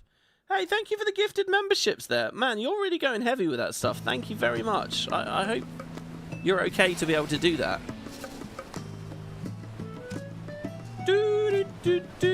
Thank you, man. Honestly, I don't really know what to say. Thank you for that. So here we have it. This is Maechen Returns. This is my main. There is a playlist in which you can see me going through a lot of the story on him, starting with Heaven's Ward. And, well, what do we say? Well, first of all, you can see I've got 3 skill bars, and this is my actual keybinds. The way I tend to do it is normal weapon GCDs for single target are up here, and then the AoEs are always on the lower level. Sprint is always down here. It's not a random button over there. I have my big cooldowns always on the very bottom left. So, for example, for Monk, it's Brotherhood. Spammable buttons like the chakras, C for chakra. And C is a very easy button to press. F, 6-sided star. This is like my last button as I'm running away. So that's one of my favorite skills in the whole game. Also on a really accessible key, F. I've got my 3 riddles. Riddle of Fire, Wind, Earth. I don't know. I can't give you a big Monk lowdown here. But yeah, this is him on Monk. This is the main class I usually play. This is the only class I have full, like, good gear on. Because I can't buy gear. You know the Tomestone thing that I mentioned? I could do it, but I have to get into the Endwalker expansion to get to a town where I can buy them.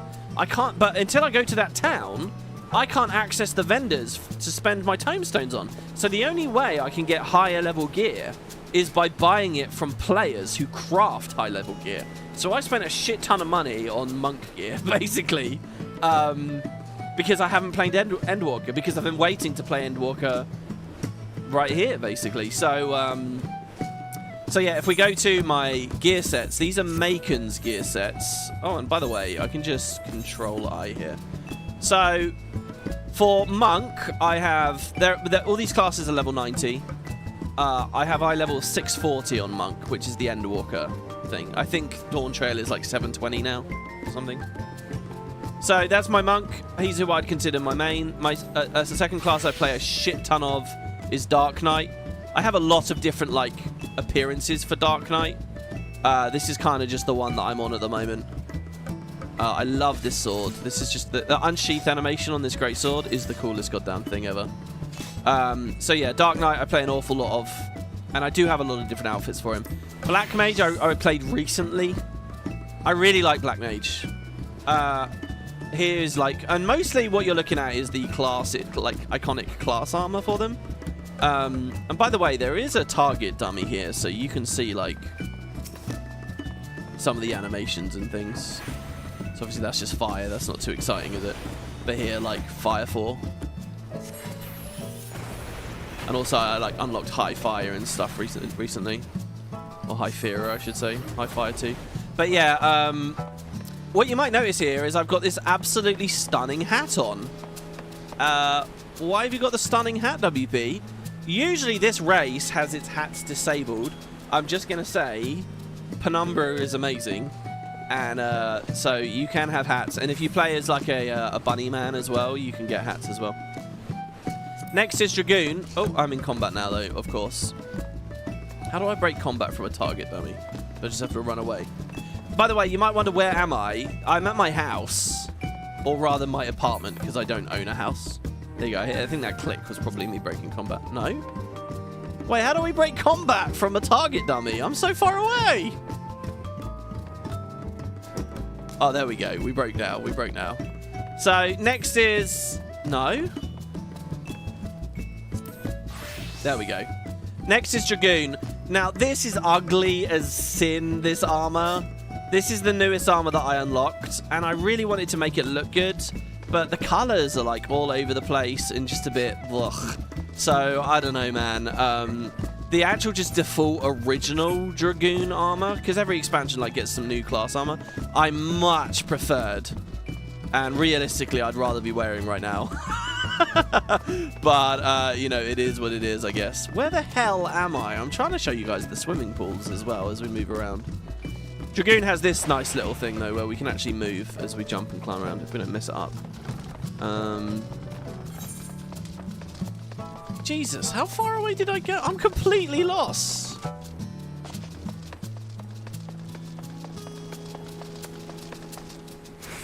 Where is my apartment?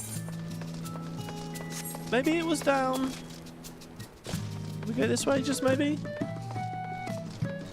Ah, there looks like some swimming pools.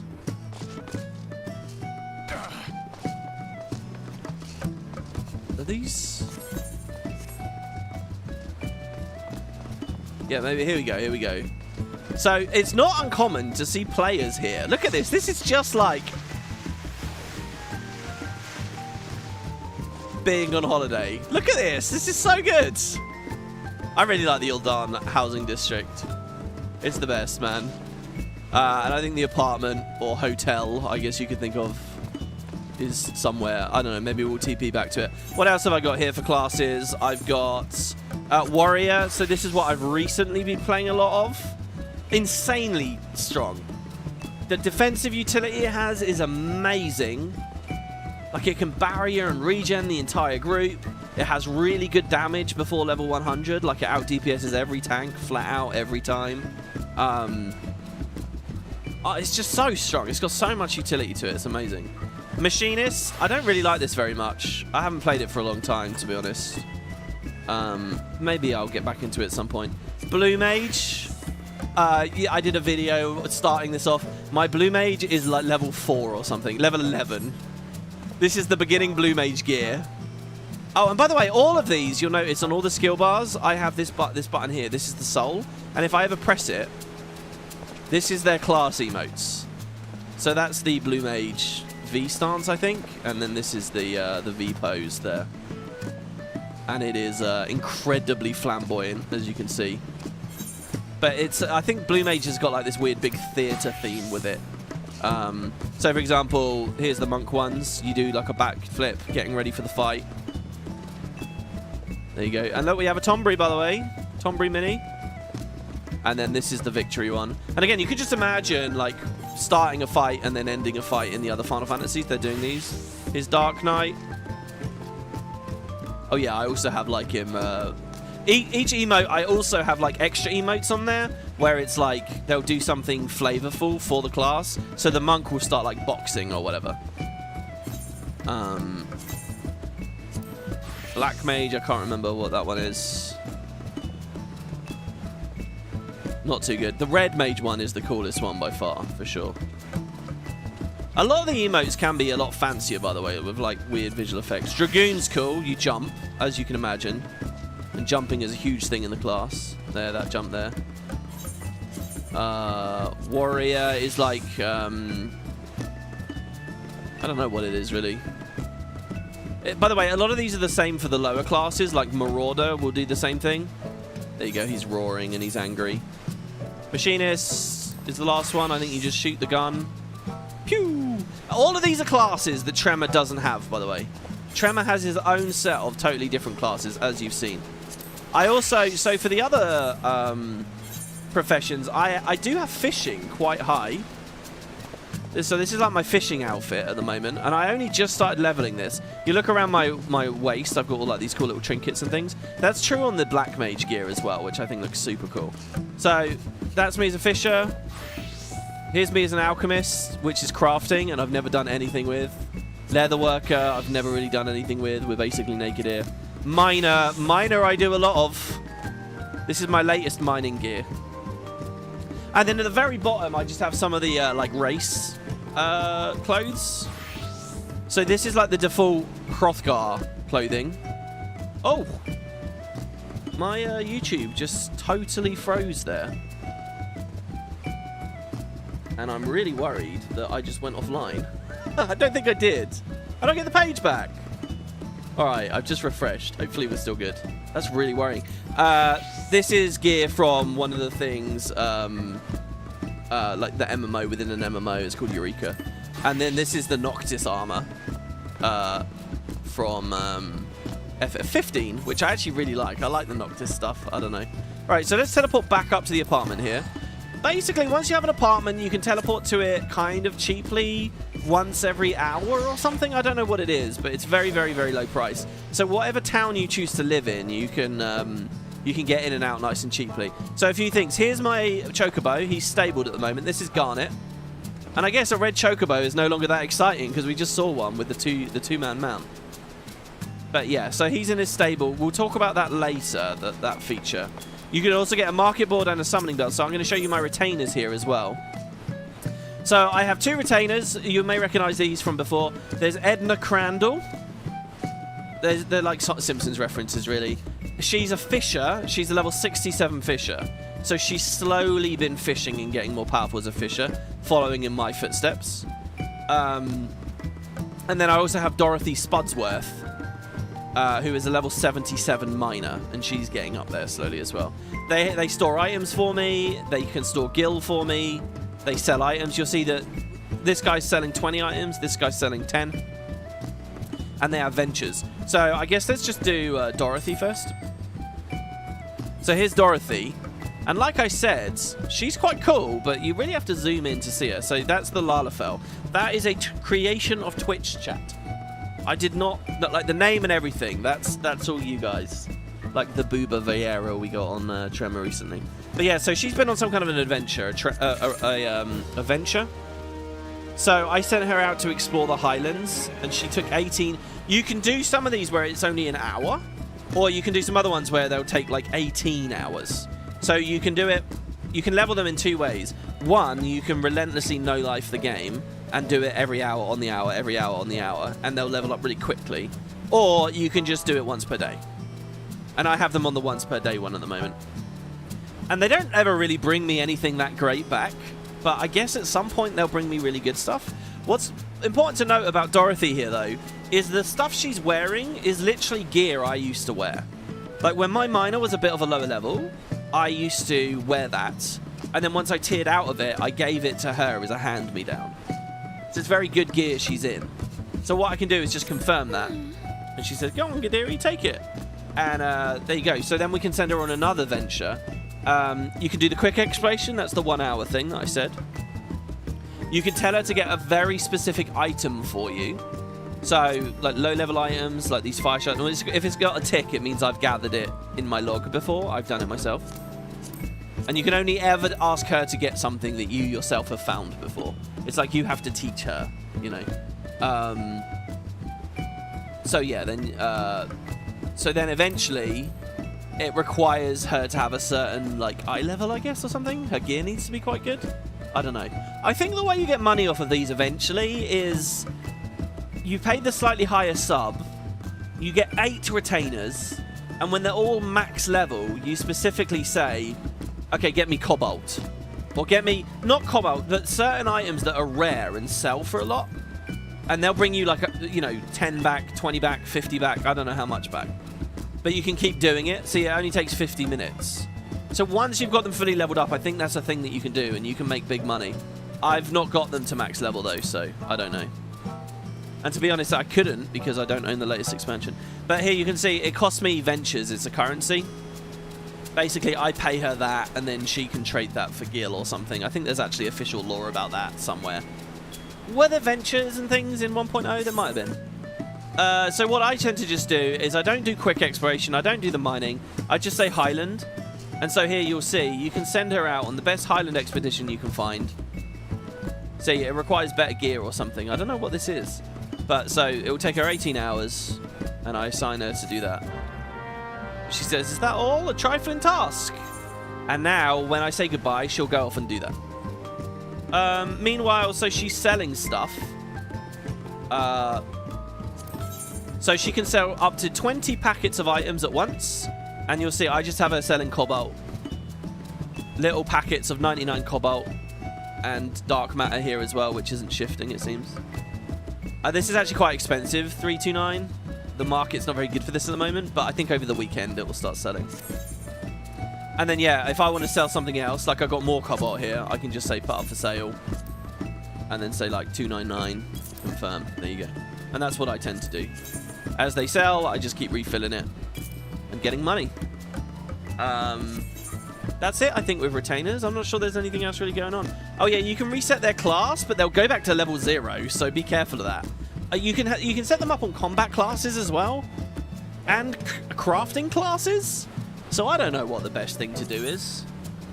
You can glamour them to look however you want. You can dye their items. You can retain their comment. Hers is, fresh in your drink, governor.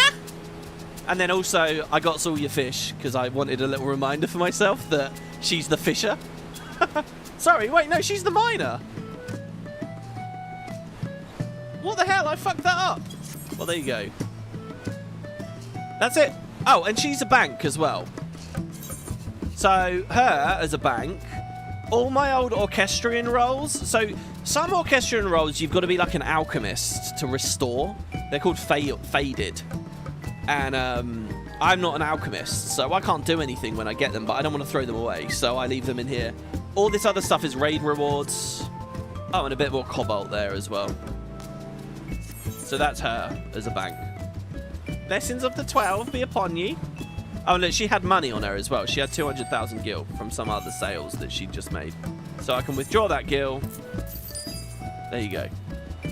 It tends to not refresh the gil you have, and that they have, until you speak to them.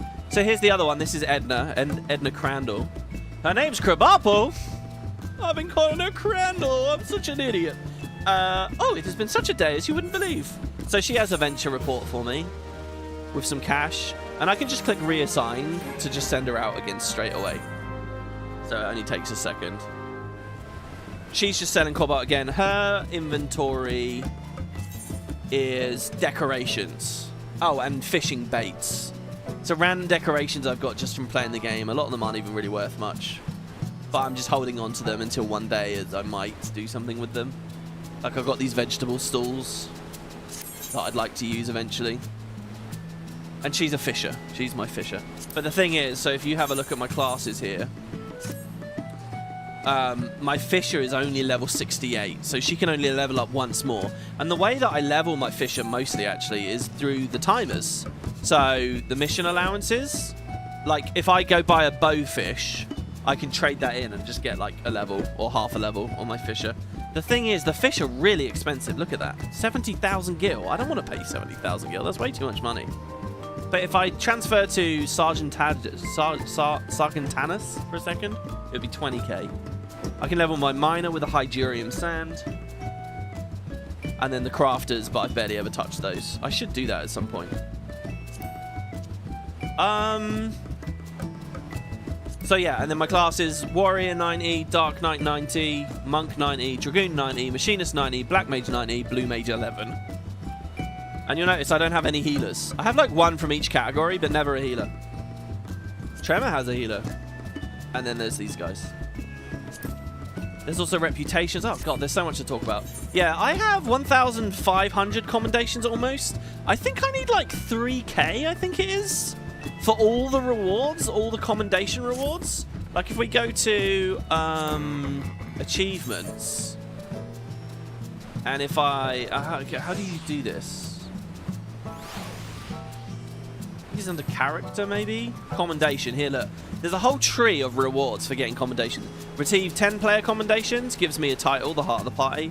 50 gives me this minion, the princely hatchling, a little chocobo who would be a king. Shall we claim this stuff? There you go. So I can get that. 100 commendations, I can get a crown. 300 commendations, I get a new armor for my chocobo. 500 commendations, I get some Magitech armor mount. And now finally here we are. I don't have these last ones. But see, you can get a parade chocobo and this gown. So you can get a crown, the gown, and this chocobo. Basically, you can gear yourself up to look like a commendation kind of guy. Like there's a certain look. But I would need 3,000 of them to finish this off. So it would take me ages. What else have I got here? What's on my watch list? Oh, on the watch list are just the tank mounts, basically. Oh, and then this insane mount as well. This is the Malboro mount. This requires you to play the whole game on a blue mage. And basically do everything with only blue mages. Synced in all the bosses, all the missions, all the way through. And then you get this epic mount that almost no one has. It's really, really cool. But yeah, this paladin mount I'm looking for. So I'll show you guys the mounts when we go through in a minute, because I tend to have them bound. But yeah, so my apartment, if you're wondering, go to my apartment. This is how it's not very good. I think I set this up last time we were streaming this. I made it dark, and there's a coffin and a chicken on a spit, I guess, that I can turn on and off. Alpha in the corner. And like just some crap on the floor. Like not very good.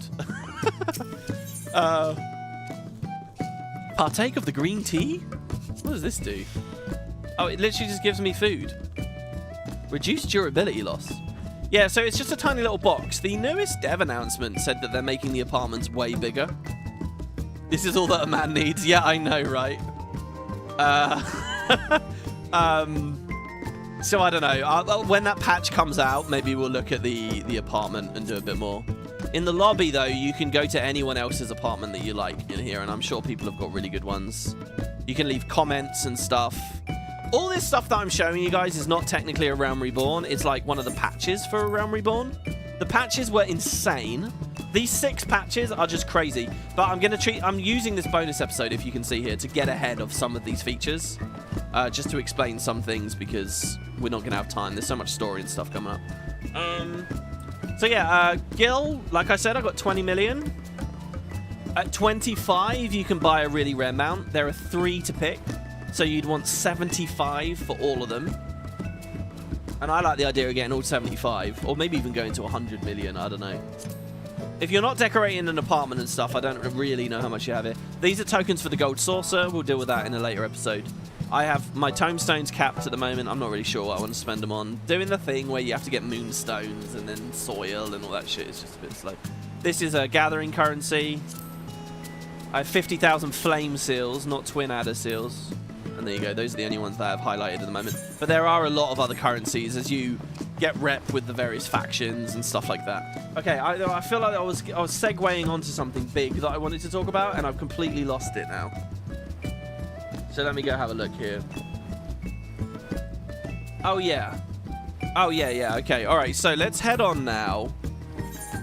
Prey Returns, the Waking Sands. A place that Maechen hasn't been for a long time. So there we are.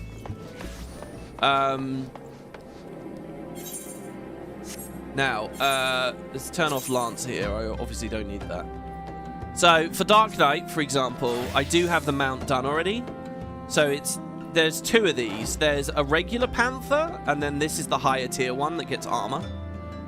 And if I was in the other Dark Knight outfit right now, you would see that it looks absolutely amazing. And like it's all color coordinated and it's very synced. But for Warrior, I don't really have that. That's what I was going to segue into there. What else? Okay, the other thing to show off is Squadrons, because I don't know where I'm going to weave these into the story. So this is another feature that's coming up with these patches.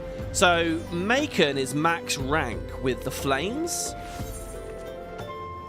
There's a whole progression to it, which I can't really show you. But here, I'm a Flame Captain. Now, remember what I said, that they dropped the feature? This Captain is, obviously there's more. What about Second Flame, First Flame, High Flame, Rear Flame, Vice Flame, Flame Marshal, Grand Marshal, Flame Champion? What about all of these? They are not in the game, and they haven't been for years. They did the UI for it and stuff years ago. They haven't touched it. Maybe one day they will. I'd like to think they will. It feels a bit weird and unprofessional and strange that you can't finish it off. But yeah, so, and then these are the other things. But when you get kind of high up in this, you get given a whole squadron of people that will battle with you and play with you. So basically you can unlock this room here, the barracks.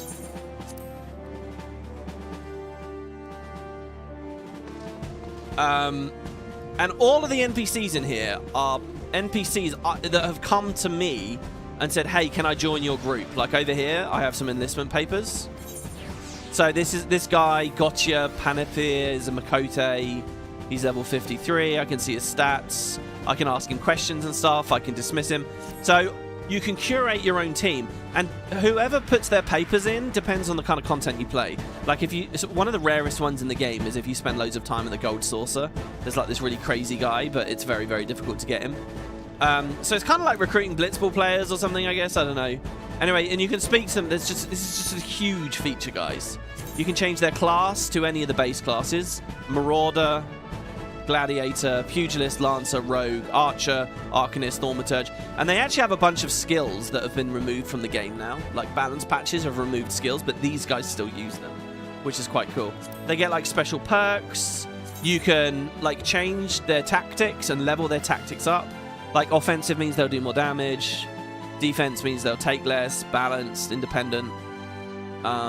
So I've got some distance to go with these guys. But they start glowing when they hit level cap, level 50. And most of my guys are level 50 now. So you might well wonder, well, what do you do with them? Well, these guys can run dungeons with you. And you can also send them out on their own. You can train them. So yeah. Oh, sorry, level 60 is the cap for these guys. When you swap their class, they lose 1 level. So, for example, they've been out on a mission right now, and it was a success. And so I get these. So they have all these really cool items, like 20% XP from combat, 20% XP from crafting, 20% XP from gathering. Your gear breaks slower. Aetherites are cheaper. Like really big, powerful perks. Really, food lasts longer. I think that one's apparently good for when you're raiding. So I just slowly have been doing these, and see a bunch of them have leveled up as well from that. So like once per week, you can send them on a mega mission, and you can pick what you want to do with it. So I can't do a mega mission now because I've already, but these are all the different ones that are available, and you kind of got to look at their attributes and whether they're prepared for the mission or not. I think I streamed some of this before, but it's a cool feature. It really is. And like here's all the dungeons. See. The core dungeons, and I can do them with these guys. Later, there are... and this apparently used to be a fast way of leveling at one point as well, but I don't believe so anymore. I don't know. Maybe if I had my entire squadron all with maxed out damage orders, it would be quick. But as it stands for my guys, even if I put them all on the right classes and stuff and try to follow the guides, it doesn't really work very well. So there you go. So that's just another huge part of the Grand Company that if you guys are playing along, I encourage you to check out and work on. For me, I didn't really pay any attention to that or engage with it for ages and ages and ages. And then I kind of had to cram it all out in the past 2 years, which sort of sucked. It would be better to do it as the story's going along, and that's my recommendation to you guys. What I'm infinitely curious about, though, is at the Twin Adders, when we're Tremor, what's it like in their barracks, right? Like, I'm very familiar with this barracks. I go into that barrack all the time. But what the Twin Adder one probably looks different, right? It's probably a totally different room. So, it's quite exciting. Yeah, Maechen has basically all the quests done in the game, except a few blue ones, which unlock classes in expansions, which I'd like to do as we go forwards. Like, Samurai is there. Reaper is there? Or maybe that's Viper? No, that's got to be Reaper. This quest here is a regular quest. This is about 1.0, which I would love to do in just a couple of episodes. I've held off on this for a long time. Very curious about that. That's about 1.0, and I've held off on that one quest. So yeah, okay, cool. Now all this, my plan for this was kind of shit, to be honest, because I sort of said to myself, look, show all the stuff off, but do it in the forest so you can watch the weather while you're doing it. But that didn't work, obviously. Oh, the weather's good. I don't know, guys. I want to see if Odin pops up here. That would be amazing. It would be very cool. I don't know whether he will. All right, so let's swap now back to Dragoon. Ugly, ugly Dragoon armor. Hold on, do I have a glamour plate? That's a cool warrior set there, by the way. Love that set. One of those was a gold saucer set. Some of these are PvP sets. This is an amazing set here, by the way. I absolutely love this. This came from PvP. And it's so fancy looking. I mean, we could just stay in that, I suppose. This one's also PvP. It's kind of very modern looking fit. I think the new expansion has a bunch of that based on where the lore goes. And that's the really creepy Scion Traveler one, but has a really good great sword. All right, screw it. We'll just wear this, I guess. So, yeah, the last thing to show off here is if we go up to character, not character, duty, New Game Plus. Now, oh, I'm still in the middle of the Stormblood thing. Oh, I guess it's going to get cancelled. I mean, it's right at the start. Yeah, I was doing a playthrough of the expansions earlier in the year. I guess we're going to have to close that down there. Not resume. Abandon chapter. So once you beat the stories, you unlock the ability to replay them. So this is the main storyline. Look at all these boxes, guys. Do you want to guess how far in we are? We are in here, I think. That's what we've done. We've done 1, 2, 3, and 4. That's it. Part 5 and 6 will be the next couple of episodes. And then there's 4 boxes for Heavensward. The first 2 of which are the base release, and these are the patches. Then Stormblood, patches. Shadowbringers, patches. That's as far as I got before. I don't know about these. There's also another 4 for Dawn Trail, but I don't think they've been added yet because the patch hasn't come out that adds it. You can have multiple New Game Plus, can you? Well, just abandon that one. So anyway, that's just the main storyline. What else have you got? Side quests? So raids, alliance raids, trial storylines. Each is its own like major storyline. Fully side quest. There's this thing Hildebrand, and I think, guys, my first members video might be Hildebrand. We could try that. Half this shit I don't even know what it is, honestly. Tales from the Calamity. That's that quest that I was just looking at. Oh, it's in New Game Plus. Tataru's Grand Endeavor. I don't know what that is. Void quests, the role quest. There's so many. Anyway, and then the classes, all the class storylines. So tanks, healers, crafters, gatherers. But here we have DPS. Now, what I'm looking for here is the Lancer Dragoon section. So that's the Lancer story. If I want, I can click commence on that. It says those spears and lances have existed long before Gridania's founding. The art of their use evolved rapidly with the establishment of the Lancers Guild. Within its halls and under the instruction of Guildmaster Yuane, you endeavour to master the weapon, and by contending with a rogue Lancer, do you learn the true meaning of courage. So that's the story that Tremor just started. What I'm going to do instead, though, is skip that, and we're going to do Dragoon. As Ishgard's war with Dragonkind rages, one individual is chosen each generation to become the Azure Dragoon, leading the Holy Sea's charge against the Horde. Yet, for reasons unexplained, the Eye chooses to rouse for a second individual, you. This is a really good story. So when I click commence on that, if you look on the top left, the UI was being very fancy there. And we are now in a new kind of mode, in which, by the way, several things have been like locked out. Like you can't use certain vendors, and there's lots of weird things you can't do. But yeah, relive past adventures, and look, we have Eye of the Dragoon. So we're going to return to Gridania now, and we're going to speak to the guy at the Lancers Guild, And he's going to say, congratulations for becoming a Lancer. Guess what? I have an associate who's not a Lancer. He's a Dragoon, but they use kind of a similar weapon to us. Do you want to go check him out? And a new story will begin. This storyline we're about to play has absolutely nothing to do with the boring Lancer thing with the rival. It's got nothing to do with it. Except that the very start is you're collecting a quest from him. Why is that redded out, though? I'm really worried about that. Oh, we want to go up here. Oh, here, by the way, shit, I forgot to do this. Maechen is not on Ravana right now. Maechen is on Cactar, as you just saw. So everybody, only NA people can play with me right now. I will swap when we want to do co-op stuff. But since this is the bonus episode, I guess it's okay. But yeah, and that's also why there was more of a population in there, as you guys just saw. Watching what I think about the Hildebrand story would be interesting. Hildebrand, I stumbled upon. Like, why won't you let me accept this? Oh, I have to be a Lancer. That's so weird. Okay. Hildebrand, I stumbled upon. Imagine that we're like 3 videos further along right now, right? We're in the middle of the post-patch stuff, and I'm just desperate to get out of it. And I'm just thinking, oh my god, how long is this game? When will it end? When will it end? When will it end, right? That's basically what I'm thinking.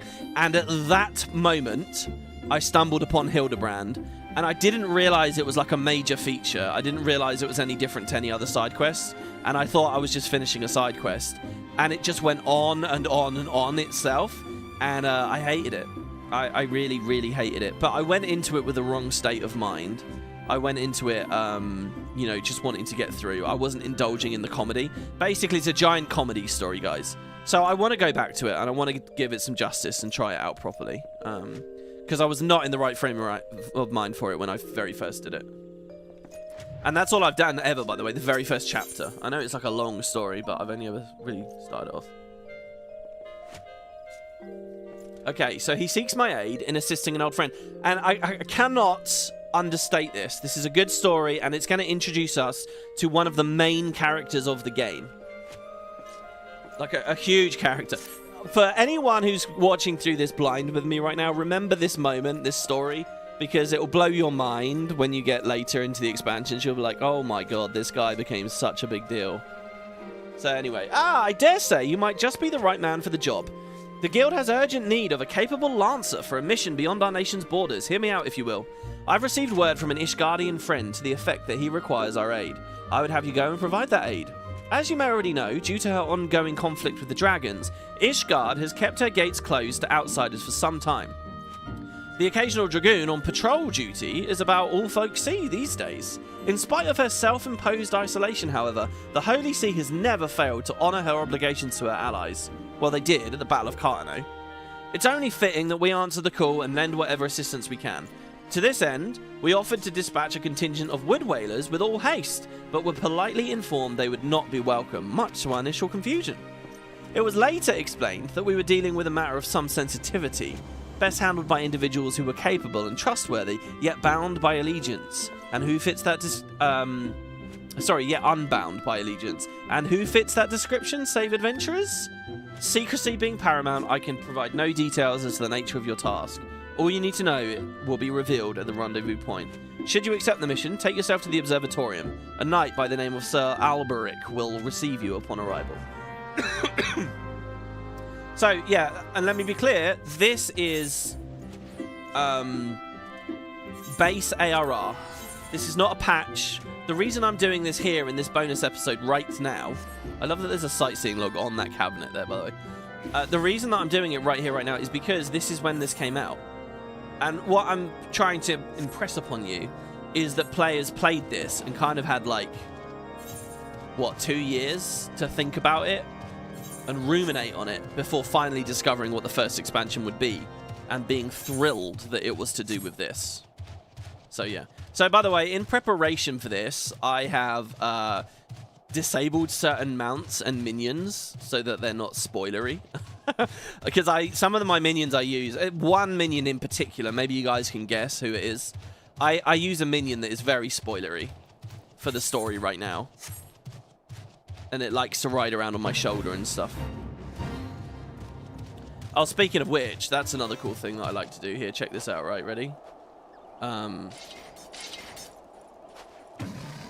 So if we, well, hold on. Let's finish this quest first. Oh, no, it's fine.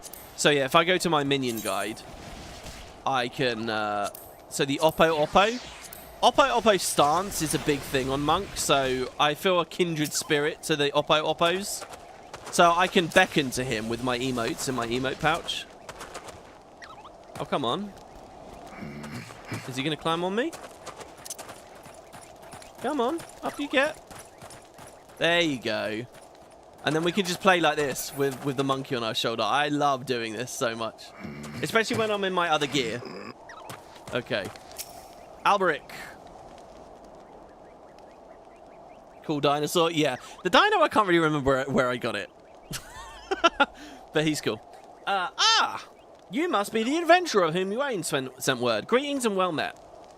I am Sir Alberic Bale, a knight of Ishgard. The Holy See is much obliged for your aid. Time being of the essence, I shall proceed straight to the heart of the matter. The Eye, an Ishgardian relic of immeasurable worth, has been stolen, and we have reason to believe the culprit has come this way. So it is that we ask your assistance in its recovery. The thief has been identified as a man named Estinian, a dragoon sworn to the service of the Holy See. Aye, you heard true. The crime was perpetrated by one of our own, an individual in a position of trust and no little honour. You may be assured that a fate worse than death awaits him upon capture. It's crazy to hear the way he speaks about him at the start of the story. My duties to the sea afford me little opportunity to travel beyond the walls of Ishgard. I must confess to a grave ignorance of recent Gridanian affairs. I was told that a sentry by the name of Logendenrel may have knowledge of routes often taken by Ishgardian fugitives. I'd prefer to keep my identity a secret, and thus would have you gather what information you can from the man. We must act quickly, for you see, Estinian is...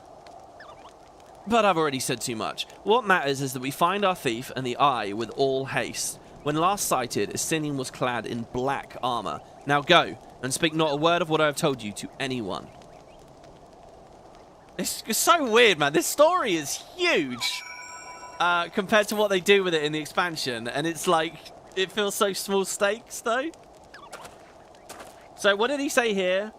He just said that there's an eye and it's an Ishgardian relic of immeasurable worth. Okay, he does say it's of immeasurable worth. And I think that's an understatement. I mean, that's a real understatement. It is of... It's pretty major to have lost this eye, let me just say. So anyway. Logendenrel. You. Have you seen this guy? Routes favoured by Ishgardian fugitives? Now that's a question I don't hear every day. You aren't plotting some unsavoury act yourself, are you? Even if you were, I doubt you'd make it far. Anyway, we've caught a few fleeing to the North Shroud, what with Gridania being home to nearly as many Elazin as Ishgard. It's no easy task to identify outsiders. If you're on the hunt for someone, you could do worse than to visit Florentel's spire in the North Shroud and speak with a man named Idristan. If any suspicious persons have crossed the borders in recent days, he'd be the first to know. So, by the way, you might be thinking, oh, it'd be cool to play Tremor here, because, you know, it's Tremor's home and all that. I will do this on Tremor. It will just be off-screen, because I've got to level Lancer, and I've got to do the Paladin quests, and I've got to do the White Mage quests. I really want to get Holy. It's weird. I feel like Holy is such a badass thing. I'd want it to be, like, the thing you unlock at level 100. But, obviously, that makes no sense. Like... People have been playing this game for a decade. They would have wanted it at the original level cap, which is the case. So, yeah. It's just an eyeball. How important can it be? Exactly. It might not even be an eyeball, by the way. It could just be a name, a metaphor. For all we know right now. Hail, adventurer! I am the one tasked with monitoring those who would enter our land. By way of Kurthus, an Ishgardian knight clad in black armour. No, I recall nothing of the sort. Such a striking visitor would be difficult to forget. My apologies, friend, and I can only suggest that you return to Logendale and tell him and see if he has any other theories. Great. Busy work. Complete busy work, that is. Okay, this is a cool mount as well. This is my white fly eye. I'm pretty sure you get this in Shadowbringers. Like 99% sure. And why is there a white fly eye? Well, let's not look into it too much. It's kind of like an Amdapor-y sort of head, isn't it? Like a statue. Oh.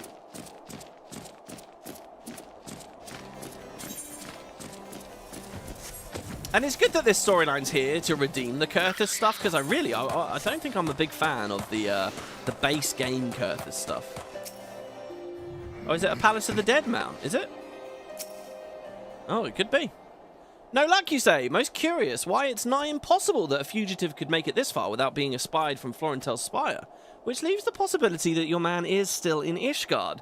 It runs counter to good sense. Would the fugitive not want to put a distance of grounds between him and his pursuers?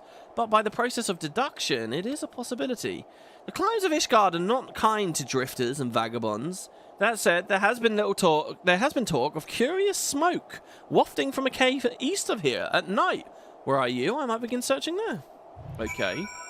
Is this guy in a cave? Oh, we're getting the dinosaur a lot. Believe me, I have more than 2 mounts on the roulette. Okay, so yeah, if it's from the Palace of the Dead, that's not bad. That's another thing, by the way. I'm still thumbing over exactly how many bonus episodes I want to do. But I'm thinking a bonus episode on the Gold Saucer might be fun. And I'm also thinking a bonus episode on the Palace of the Dead might be fun. Like, just one dedicated bonus episode on each. With those 2 done, plus this one, and of course the Extremes pending, we would have covered everything, which should be pretty cool. Oh, here he is. I feel like the music's been off for ages. It's not muted, though. That Ishgard would resort to sending a coin-starved adventurers after me. I know not whether to laugh or feel insulted. Oh shit, look at this guy. The eye! It rouses! For another? Preposterous! Our paths shall cross again, you can be sure of it. Oh, so he was going to attack us, but then he left. You wish not all the mounts were flyable in this game? Yeah, some of them look really stupid when you're flying on them. Some of them look really dumb. And yeah, it's weird. I guess I could be flying here, couldn't I?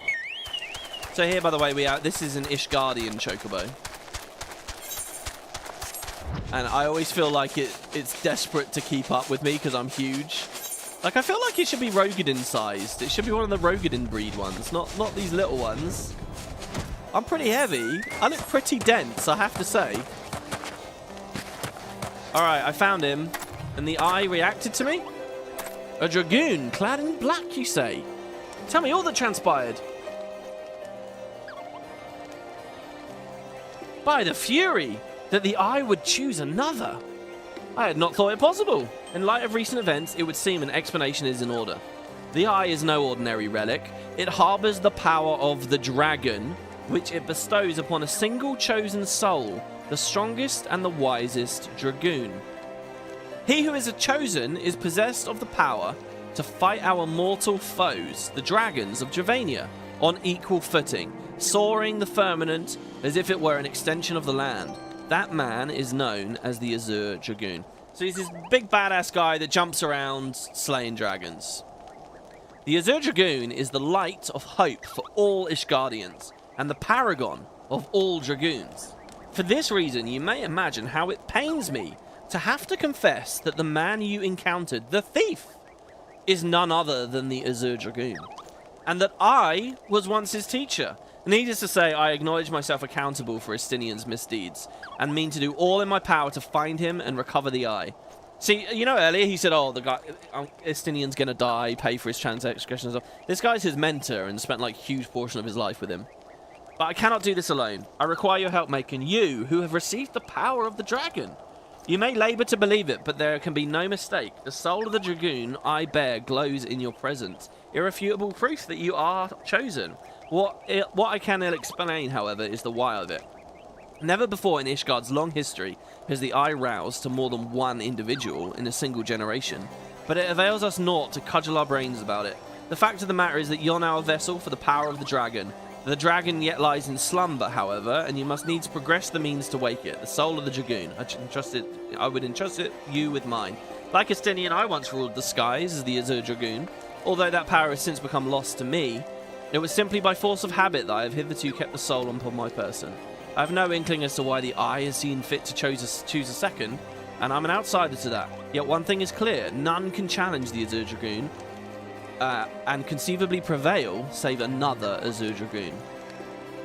You're our only hope of bringing Estinian to justice and reclaiming the Eye. Of course, I do not ask you to do this unaided. I may be a Dragoon no more, but what knowledge I have, I shall gladly impart to you. For indeed, when the time comes that you must face him, naught less than complete mastery over the power of the dragon will avail you. That a perilous road lies ahead of you, I shall not deny. Knowing this, if you would still lend me your lance, I will teach you to harness the power that it has chosen you. Go forth, my young Dragoon, and rouse the dragon within. I look forward to your return. Okay. You know, that dialogue went on and on and on. I always imagine as that's going on, you know how in Guild Wars, it's all voiced, which is amazing, right? I'm looking at Gift Horse in the mouth every time I bitch about this. But it's all voiced, which is super cool. But when Let's Playing, it's really hard because I just want to talk again, right? I just want to keep yapping on.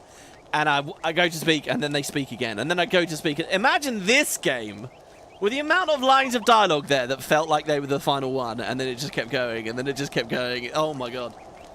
All right, the next Dragoon Quest will be available at level 35. So now I can be a Dragoon with these instead of just a Lancer. So we can actually look like a Dragoon. So, oh God, what was I going to say? I don't know. The intrigue continues. Let's just get stuck in. It's pleasing to see how readily the oh, yeah, no, I was going to say, so why did the Eye pick us? Why does the soul of the Dragoon commune with us? It's the same thing whenever we got the souls of these other classes. You could hand wave it and just say, oh, mechanics or whatever. But they can't. I think they do sort of weave it into the story. I'm yet to beat Endwalker, so I don't know for sure. But I think it is a thing.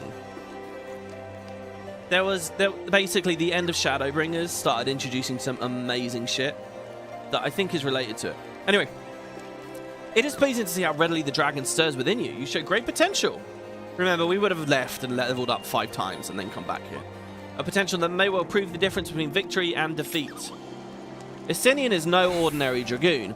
Even when set against the legendary Azures of ages past, the man is considered second to none. Such is his prowess. In fact, the day he was chosen by the Eye, it was proclaimed that Howdrath the Dragon's Eye had been reborn. I mean not to disparage your skills, Maechen, but to pursue Estinian in your current state would be tantamount to suicide. As promised, I shall train you in the ways of the Dragoon, that you might fight him as an equal. Before we commence, however, it's only fitting that you're edified regarding our origins. Alright, so what do we know so far about the war? Like, fuck all. We know there's some heretics that can turn into dragons. We know that they're led by, like, a Pope King called the Holy See. Or, wait, is that just the... Is that what the Holy See refers to specifically? We know that they're at war with the dragons. We know that they think they were led here by their god. But why is this war going on and on and on? We don't know anything. Well, buried in these quests in ARR, they do explain. It all began a millennium past when our forebears resided in the southern plains in humble circumstances. The Fury, impressed by the spirit of our ancestors, decided it was meet that she make them her own. So, did she appear before the Howdrath's sire, a man of courage and integrity named Thordan, and bade him lead her people to the promised land, to what would become the great nation of Ishgard. Their journey brought them to a wide chasm, whereupon Thordan and his people set to building a bridge. It was then, and we've seen that bridge, by the way, it was then that a dark shadow descended upon them, the great worm Nidhogg. Heedless of his own safety, Thordan fearlessly charged at the colossal beast. Alas, he was pushed into the chasm by one of his own, a man seduced by the worm, and fell to his death. Taking up his slain sire's lance, Howdrath hurled himself at Nidhogg, even as tears streamed down his face. The confrontation ended when the young man, his hand guided by Halone, landed a mighty thrust that prized out Nidhogg's eye. With a terrible roar of pain, the great worm took wing and fled while jubilation reigned below. Ishgard's priceless relic is none other than the eye taken from Nidhogg that day. It is a veritable wellspring of dragon power. Even so, removed from its owner, it can exert control over the hearts of men. Haldrath himself felt its malign influence, but his love of justice brooked no corruption, and he prevailed over the power, claiming it for his own. And so it was that the first Azure Dragoon was born. Being derived from our foe, the power of the dragon is a thing to be loathed. But as Haldrath proved to us all, so long as our hearts burn with justice, we need not fear being taken by its thrall. Ah, but what is justice precisely? Justice assumes many shapes and forms, Maechen, and none can say that one is greater than the other. So long as you hold fast to your beliefs and stay true to yourself, you leave no room for the power of the dragon to master you. So basically, just have courage in your convictions. But enough of history. Let us return our attention to the present. A knight by the name of Sir Brucemont will see to you to your next stage of training. Seek him out at Witchdrop. The writing there, man. You go from a quest where they go on and on and on and on and on about how he's going to train you, to this where he just info dumps some history on you and then fobs you off in one sentence. All right, now go to this guy. Bye. Holy shit. Okay, I'm just going to tell you guys now, a huge amount of what he just said was bullshit. That's the Ishgardian belief, okay? And the beauty of the first expansion is the war is a complicated thing. And obviously, history warps and changes in the retelling. So, you know, but this is a good, like, starting point, certainly. And so, what have we learned here? This eye is Nidhogg's eye. Nidhogg is the big bad dragon around here, really, that's sending all the dragons to fight these guys. And he lost his eye in this fight.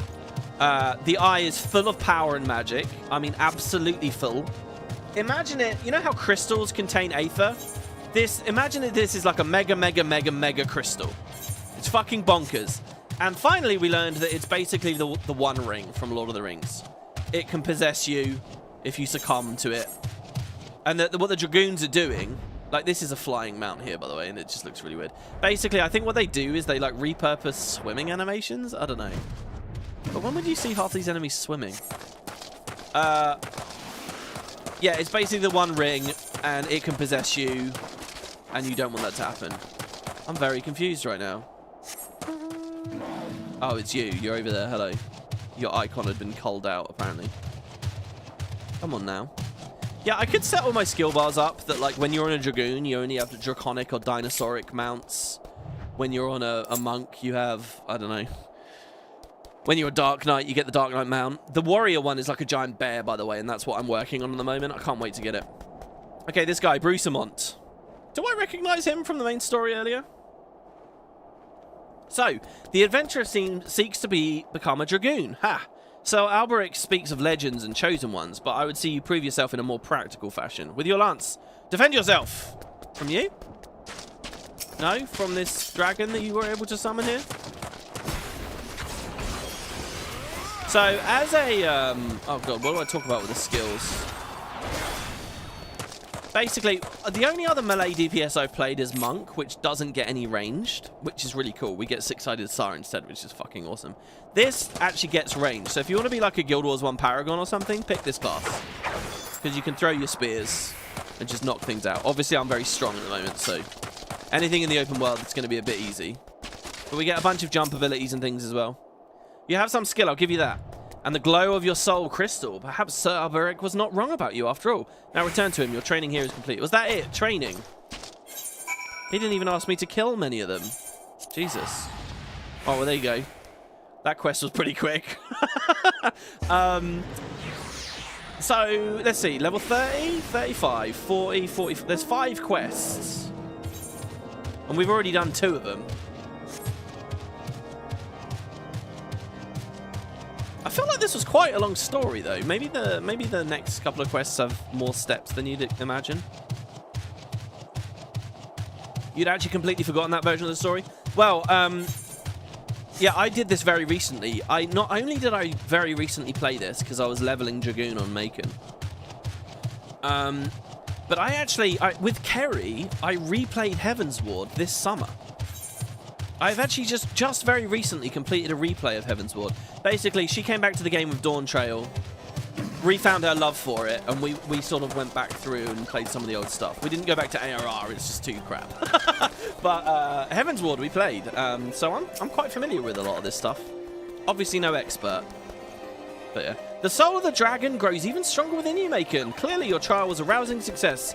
I need only observe your crystal to know as much. Yes, though you've only just begun to walk the path of the dragon, the Dragoon, it's clear that you possess the talent to become Estinian's equal. Go forth and make the powers you've obtained your own. When the time is right, we shall proceed with your training. Remember, each time you're doing these, you're getting, like, new skills, right?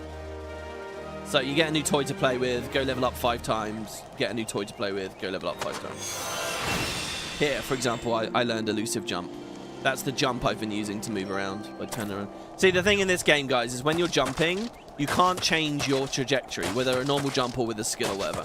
So if you jump, spin around, then execute the skill, you can essentially do an about face in this game. If I tried to about face first, I'll just end up running in the wrong direction, right? So do the turnaround in mid-air, where it won't affect your trajectory, and then hit elusive jump in the middle of it, and voila. It's quite fun. So, what's the next trial? You grow ever stronger, and I speak of more than just the flesh. Aye, you are slowly but surely realizing your potential as an Azure Dragoon. It's heartening to look upon, though I must confess that my presiding feeling is one of relief. You must understand the mere thought that the Eye would choose an outsider, one who ill comprehends the threat posed by the dragons, filled me with the gravest of misgivings. Yet you have... but I shall say no more, lest flattery impede your improvement. Now, during our last lesson, I enlightened you regarding the origins of Dragoons. You will recall how Haldrath heroically triumphed over the great worm Nidhogg, and Ishgard came into possession of the Eye. Tell me, Maechen, do you believe that these events truly transpired? Or are you inclined to think them fairy tales? I ask this because few folk here have seen dragons in the flesh beside we Ishgardians, and most would as soon dismiss them as products of the imagination. Alas, dragons are no less real than you and I, with Nidhogg perhaps the most real of all. In the course of history, Ishgard has suffered the creature's wrath on 8 separate occasions. Each time the great worm rouses, the blood of countless Ishgardians is spilled. Let us revisit the past once more, Maechen. The time is 20 summers past, and the place, Javania. So Javania is like the mountainous, dragon-infested homelands around the nearby Ishgard, okay? In fact, I can't open the world map to show you. It's one of the locations in the first expansion. After a century in slumber, Nidhogg awakened once more to resume his reign of terror. Very Elder Dragon-y here, isn't it? Entire villages were razed to the ground, their inhabitants reduced to smouldering ash. Sensing the great worm's unbridled rage, others of his kind began to rouse, and in such numbers as to blot out the sun with their wings. A deep, foreboding darkness swept over Ishgard. Raging infernos, painting the belly of the sky an angry red, the agonized screams of innocents fading into deathly silence. In my station as the Azure Dragoon, I was there, through it all. I bore witness to all the horrors. Didn't he say this was 100 years ago? I guess... And he's only a Highlander, he's not... Is he an Ellison? He's not, right? Is he an outsider himself, I guess? Wait, are there always just higher that live here? I guess so. But there was no time to offer even a silent prayer. Nidhogg lingered in one place only long enough to lay it to waste. And when he took wing, so too did I pursue him, a man possessed. This game of cat and mouse continued for what seemed an eternity before I found myself face to face with the Great Worm. The battle unfolded in a tiny settlement on the edge of Kurthus, raging on for 3 days and 3 nights, with neither side able to gain a decisive advantage. Remaining on my feet by sheer force of will, I realized that it must end now, else it shouldn't end well. Marshalling my last ounce of strength, I wagered all on a single thrust. My lance struck home, burying deep in the ruin of my opponent's empty eye socket.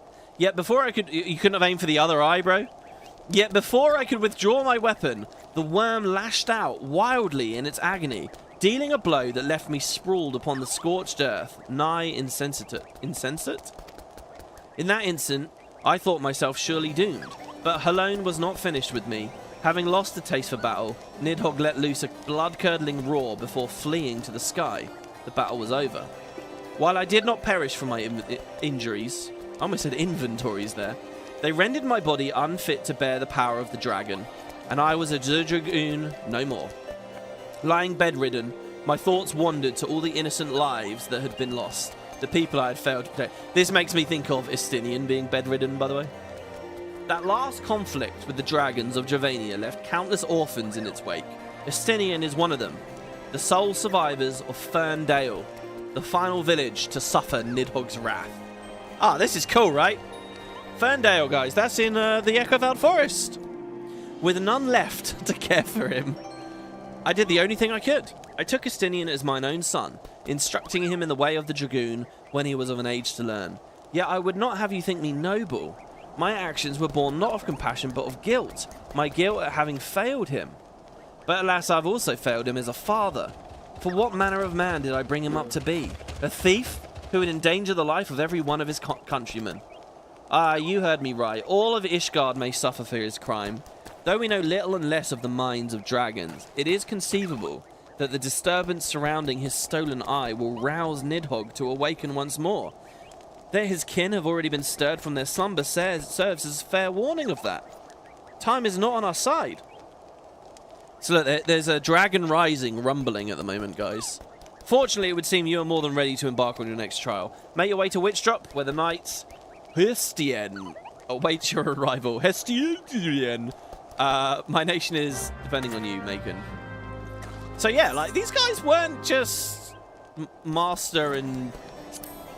What is it? Tutor and tutee?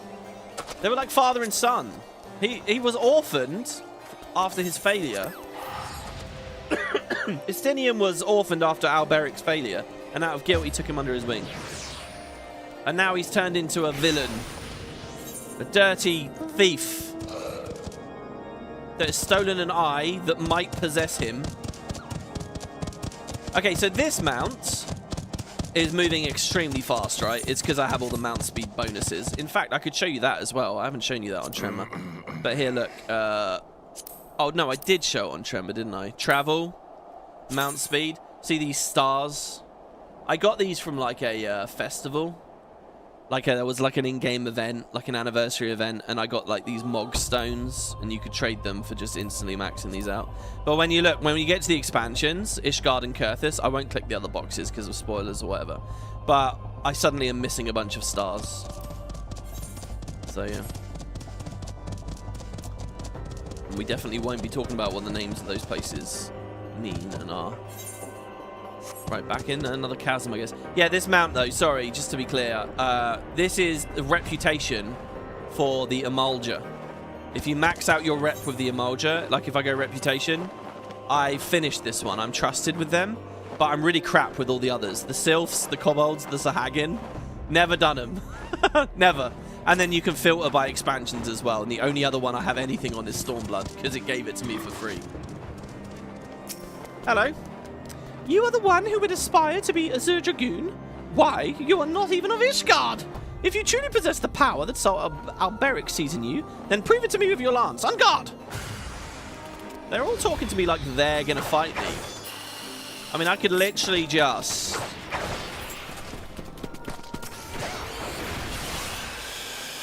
destroy them all. I love this animation, the second AoE animation. Look at this, ready?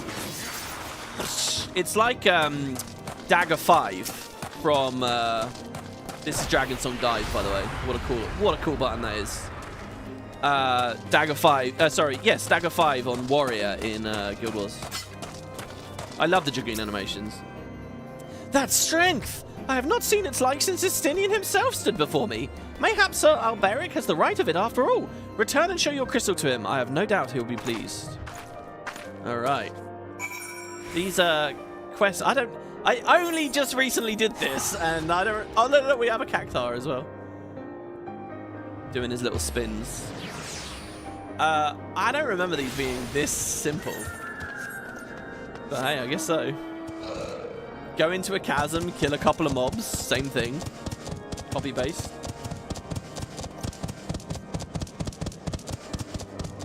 Wait, I thought there was only one as a Dragoon, says Leffy. Yeah, this story is showing there's two.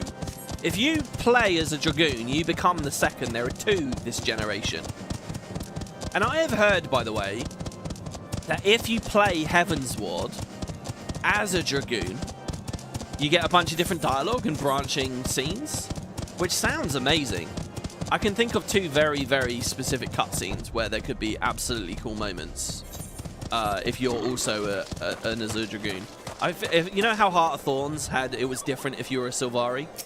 Well, this game's equivalent expansion, Heavensward, is different if you're a Dragoon, I think. You have passed another trial with flying colours. I like this. There's a very good Luda narrative here because I really am passing with flying colours because I'm so OP at the moment. The day when you may stand before Estinian as an equal is not far off. And when that day comes, the Eye will choose you over the traitor. I have no doubt of this. But we must be patient still. For now, you must continue on your training. When you can do no more on your own, seek me out once more. I love how this story starts with him being such a villain, you know?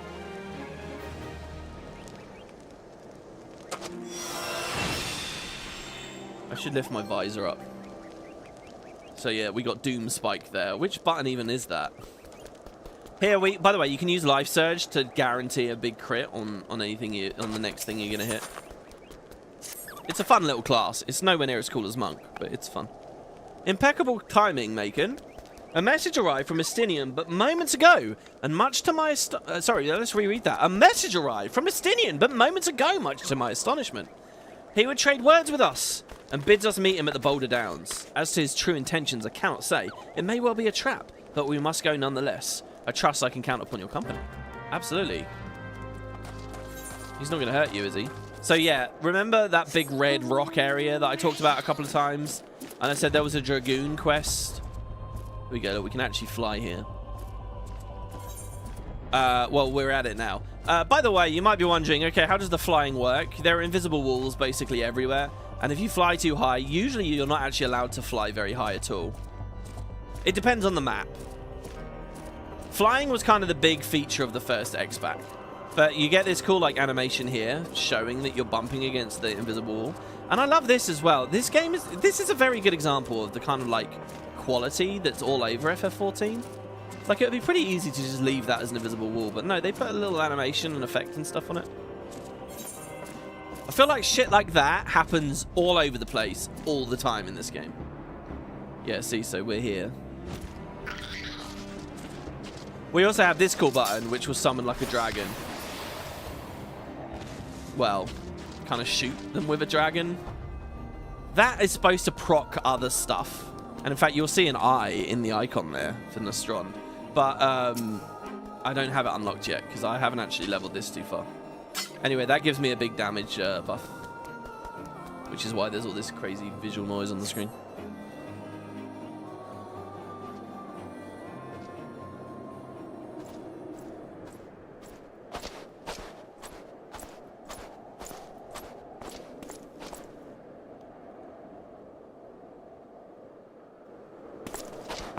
There he is.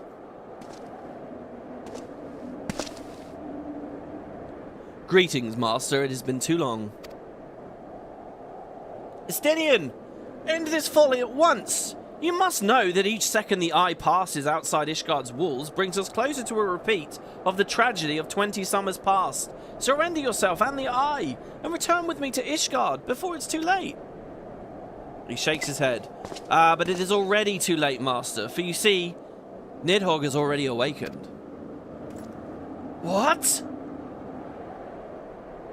Hear me, Master. I love the setting of this, that, you know, because jumping, Dragoon, I don't know, the waterfall in the background, it's a good shot.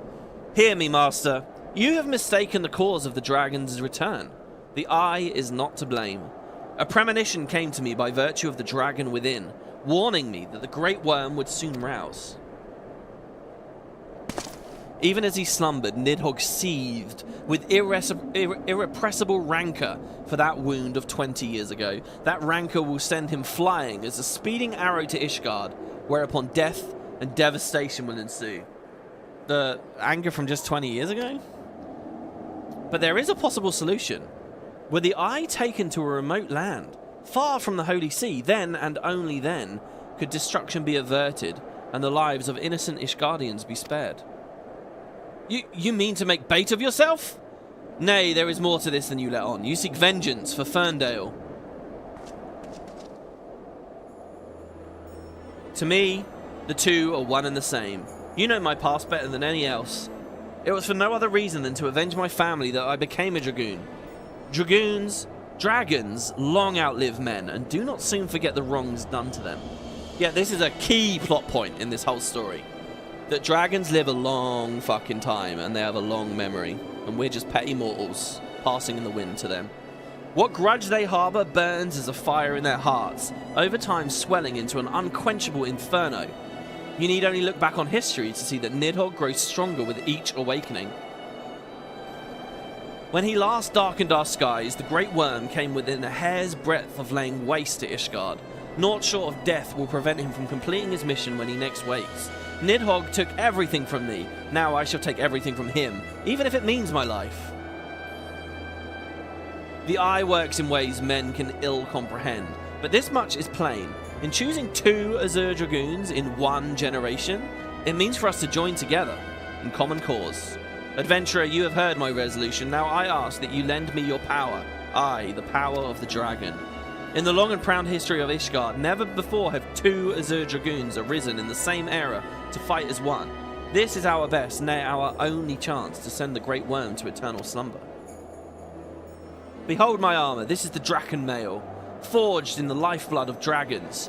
As blood calls to blood, so too does the armor, call to the dragon within, redoubling the wearer's strength thereby. If you would realize your potential as an Azure Dragoon, you must needs clad yourself in the same. This is amazing, by the way. He's saying that this is forged in the blood of dragons and it responds to it. Because if you guys know the story going forwards, it changes color at a certain point, and it's so cool to see right here. But yeah, oh, what was the other thing I was going to say? Can't remember. Clad so, you will inherit the technique passed from Azure Dragoon to Azure Dragoon down through the generations. Then and only then will your training be complete. Oh, sorry. What I was going to say is this is the armor that I would prefer to be wearing. This is the original class armor. You get it from beating this quest chain. But first, you must win the Draken Mail, as I and Sir Alberic did before you, by proving yourself worthy in the ultimate trial of the Azure, a series of battles so harrowing as to send the unworthy to early demise. Master, once the adventurer acquires the armor, pray see to it that he learns to harness the power of the dragon in full. Justinian, wait! Save your worries. I do not mean to make myself easy prey for dragons. I take my leave of you.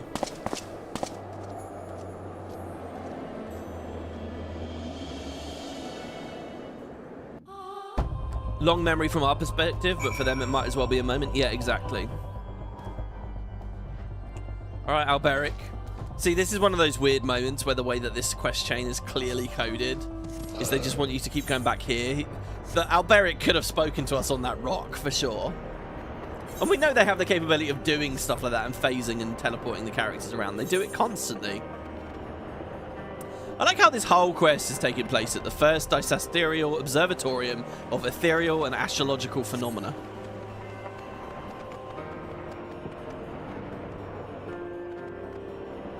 We'll have to play it ourselves, probably, since Tremor won't be a Dragoon, will he? Well, my plan is to level it, yes, I would like to. It's so easy with the Road to 90 buff. I will do it on Tremor. I just got to find the time to. Justinian.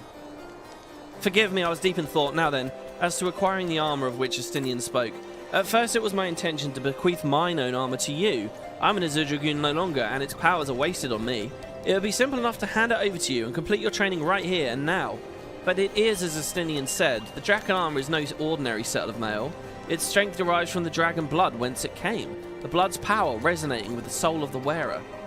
Though I can no longer draw upon mine own armor, its bond to me was forged years ago. Were I to bestow it to you now, I fear it would offer a little bit of scintilla of the protection it afforded me in those bygone days. I, Justinian, has the right of it. You must claim the armor as he and I did before you. You must complete the trials of the Azure, that the powers of the dragon blood be yours and yours alone. The ogre's belly will be where your final test begins. I shall dispatch Sir Brucemont there. Seek him out upon your arrival. Oh my god, we're still on the same... Yeah, these quests are a bit longer. I was going to say, Jesus Christ. I thought we were going to end a quest there and then start one for the armor, but no. You could taxi us around for the Lancer hunting log. Oh yeah, and here we have the regular Ari man. God, I love this thing. It was very cool when we were at the Hawk Manor the other day and everyone was riding on these. No, it's okay. I don't need a taxi. I will just do it off screen at some point. It's not a problem. On the other hand, I don't know whether I want to do the entirety of Heaven's Ward. That, of course, is a dungeon, by the way, that we haven't played. You might be curious about. All in due time. I don't know whether I want to do all of Heaven's Ward just on that one class. But then there comes the question of how do I predict when a unique line will happen.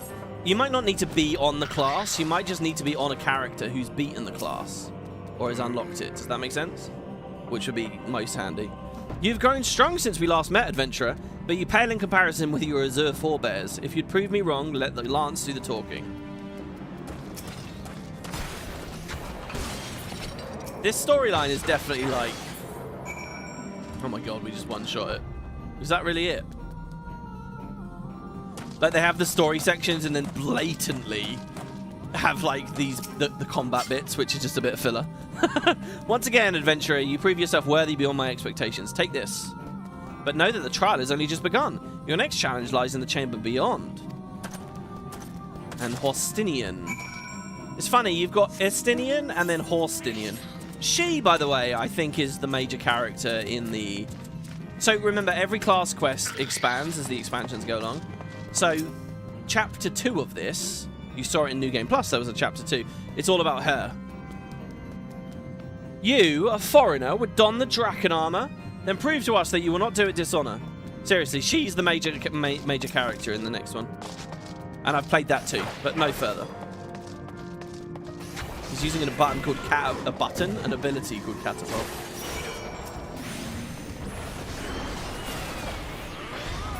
Ooh. What else can I do that's fun at the moment? I'm not sure.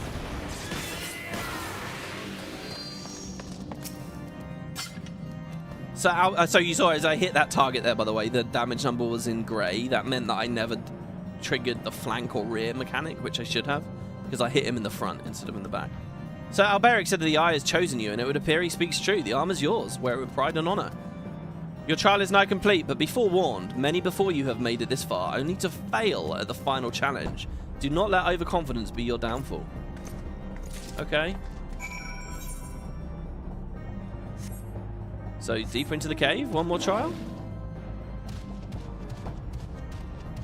With Brucemont here. So, you have made it this far, very well. Prove yourself worthy of the Azure, or die in the effort. It's funny they're having me fight ogres. So there's so 2 damage buffs there. And you notice my class UI here, by the way. The big dragon with the bar. That basically means I'm doing more damage for the next few seconds, I think. That's it. Not too interesting. You have demonstrated your powers to me beyond a doubt. There is not an Ishgardian who would gainsay your right to don the armor. I shall send word ahead to Sir Alberic that you have passed your trials here. It is he who will present you with the 4th piece of the armor and consummate your training. Go now, my fellow Dragoon, and deliver this land from the Great Worm's wrath. Yeah, I think he withholds the last piece of armor from us in the next quest. We have to do a bunch more, and then the story concludes.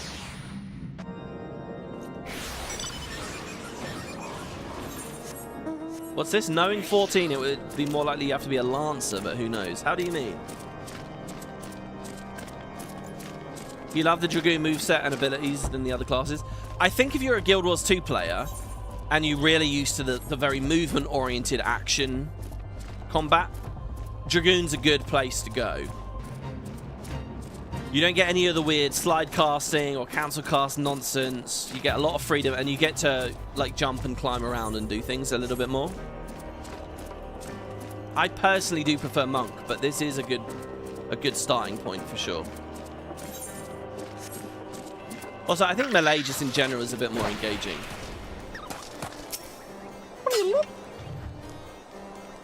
I hear from Sir Brucemont that you performed most impressively. Yes, I stand more convinced than ever you'll be the one to save our land. Be warned, Maechen, one last trial awaits you. You'll face this trial in the presence not of knights, but of ghosts. Make your way towards the Steel Vigil and seek out a gravestone north and west of the structure. Take with you this flute, and when you reach your destination, blow a single strong note. Look at the cacti there, that's so cool. A visitor shall sit... he just stood up, photobombed, did a spin and ran off. A visitor shall soon arrive. Entertain your guest, and you should leave behind a present. Return here to me. It should leave behind a present, okay. So we're headed all the way up here. This is the field of snow in which you can look at Ishgard itself very clearly. And I showed you guys in a previous episode. And I also said that it's kind of a major story area eventually. I was not alluding to this when I said that.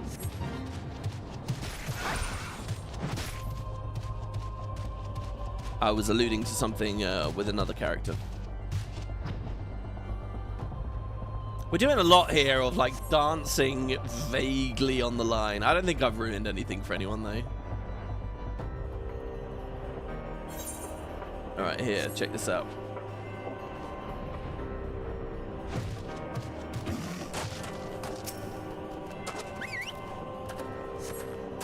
It's weird they didn't actually make me use the item, right? And I just whistled like normal.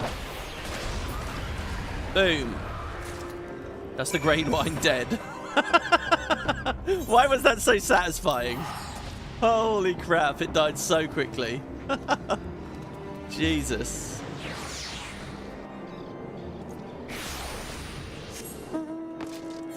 Alright. Oh, sorry.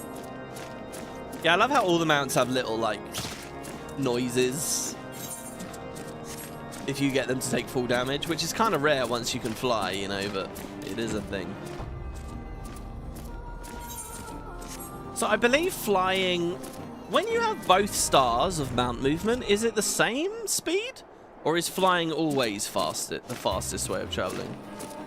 But I love the wings, right? Like he actually flaps and then every now and then he stops and glides. See? Like that there.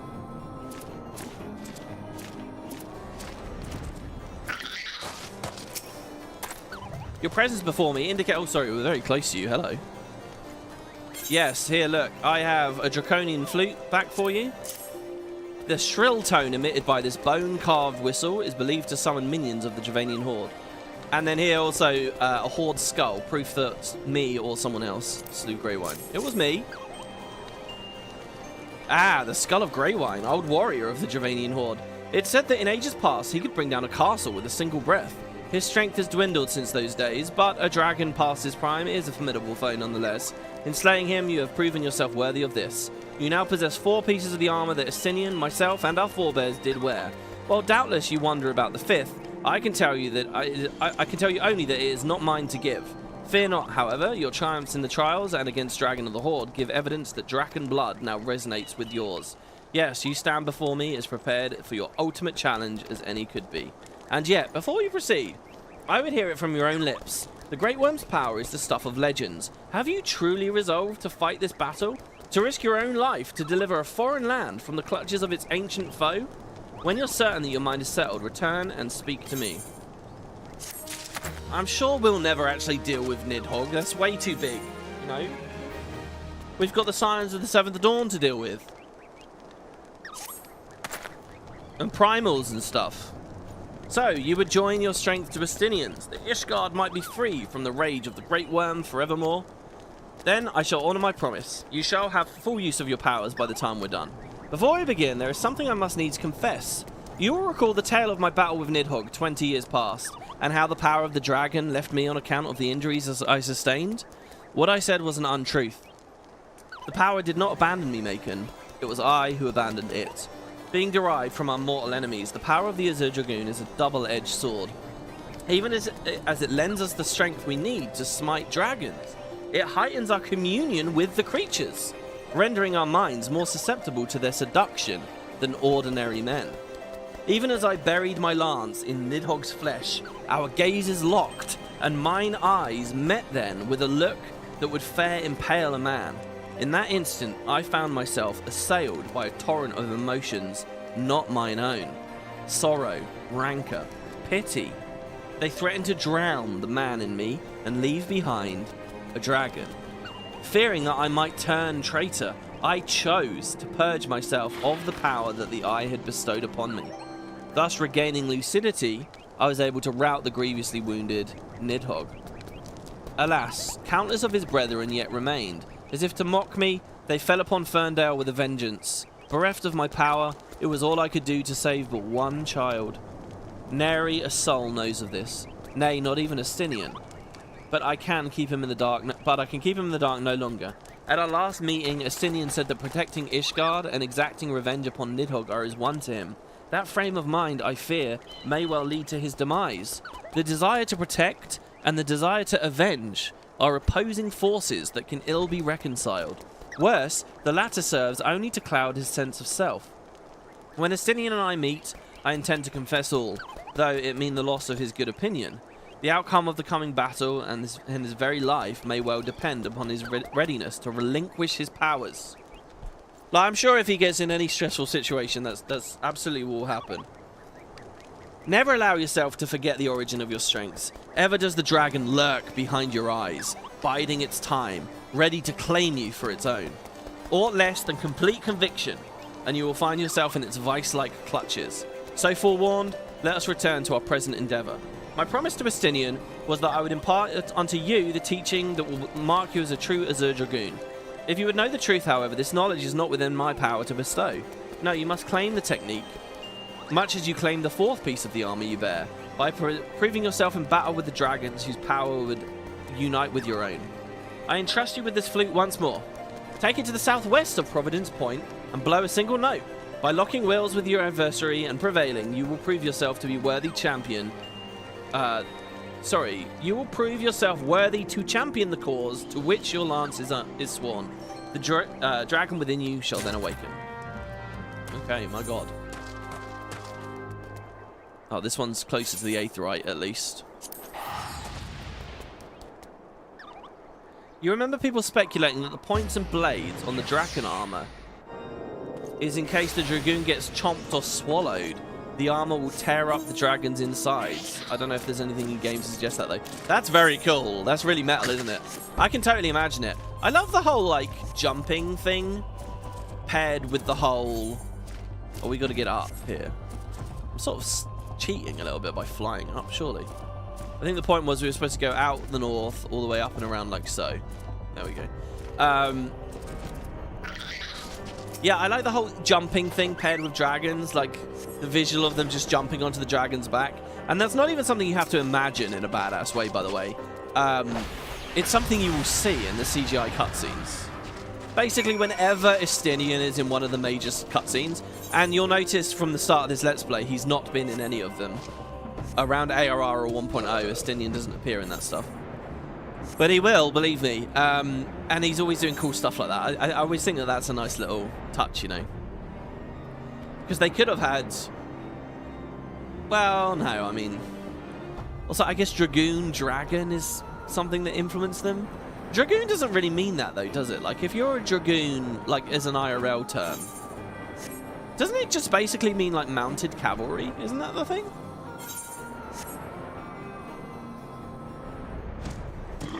It doesn't necessarily mean heavy armor. It doesn't mean spear. It doesn't mean jumping, does it? I mean, jumping onto horseback, maybe? I don't know. Am I wrong about that? Anyone want to teach me? It's good to see you safely returned. I take from your bearing that the engagement went favorably. It did. Here, look. The shrill tone of... Yeah, we know. You left this place as a man, Maechen, but you return as a dragon. There is no more for me to teach you. From here... Your battle is yours, and yours alone. Now, you might recall me saying that the fifth and final piece of the Draken armor was not mine to give. However, that's not wholly true. I could guide you in the direction of that which you seek. That said... Wait, we haven't already sorted this out? That said, I have yet reservations. Sorry, I yet have reservations. The sheer power of the dragon housed within is such that a great many of your Azure forebears, myself among them, have proven hopelessly incapable of wielding it. But I do not doubt what I see. I, within you, has awakened a strength that forever eluded the likes of me. If you are not worthy of wearing the armor, then I know none who are. Remember my warning to you, Maechen, and heed it well. Nidhogg is a lord among his kind. Aught less than complete conviction, and you will surely fall under his thrall. Before you can master your foe, you must needs master yourself. Hone your lance arm, and I'll tell you what you need to know. I'm looking forward to the next meeting, my young Dragoon. There you go, that's the level 45 one. I think this is the final quest here now. Level 50. Here we go. According to Wiki, Dragoons were originally a class of mounted infantry who used horses for mobility, but dismounted to fight on foot. There you go. Boom, nailed it. Into the Dragon's Maw, level 50. This is the one that would give us the armor.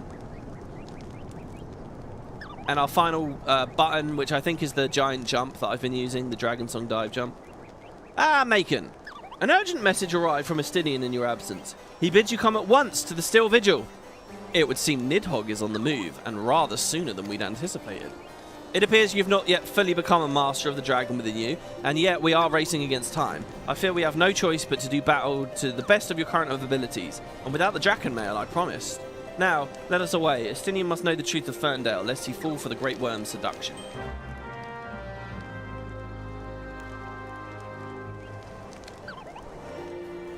Can do, no problem. See, do you know what I've been thinking this whole time? What if Odin is up in the forest right now? We could ask in the Novice Network.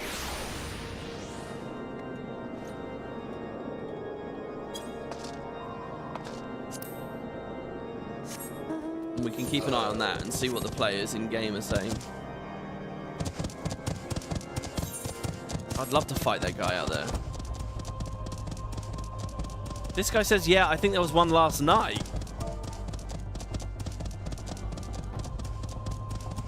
Is that rare? Is that recent? Last night? I would have thought it'd be on like a 2-3 hour timer. Alright, we're at the Still Vigil. Sorry, what do you want me to do exactly? Find Estinian at the Still Vigil. Where is he? Oh, sorry, we just do this here. Okay. So this one will actually be synced. Somehow we skipped past that. I guess because when we were on a mount, it wouldn't take us in. But on foot, it will.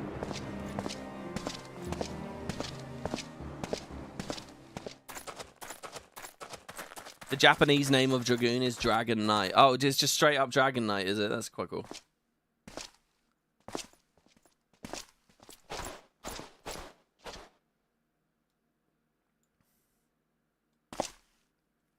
It's interesting, his face is shrouded the whole time in this story, right? Alberic, I have waited long for this day. You, who fancy yourself an Azure Dragoon, the man whose cause you have taken for your own, is a coward. He relinquished the power of the dragon in his own volition and watched as Ferndale burned. Do you not think it ironic that I was chosen as a Dragoon? I, an orphan who has naught of value to protect in Ishgard? I suppose I must give thanks, for it was the eye that revealed to me the truth. A truth so damning as to undo a lifetime of trust. I loved you as a father, but I can ill forgive you for Ferndale. As I understand it, you've kept even the Archbishop in the dark regarding the missing eye. Do you believe to take your shame to the grave? But I waste my breath. Prepare yourself, old man, for I shall lay to waste all the things you hold dear.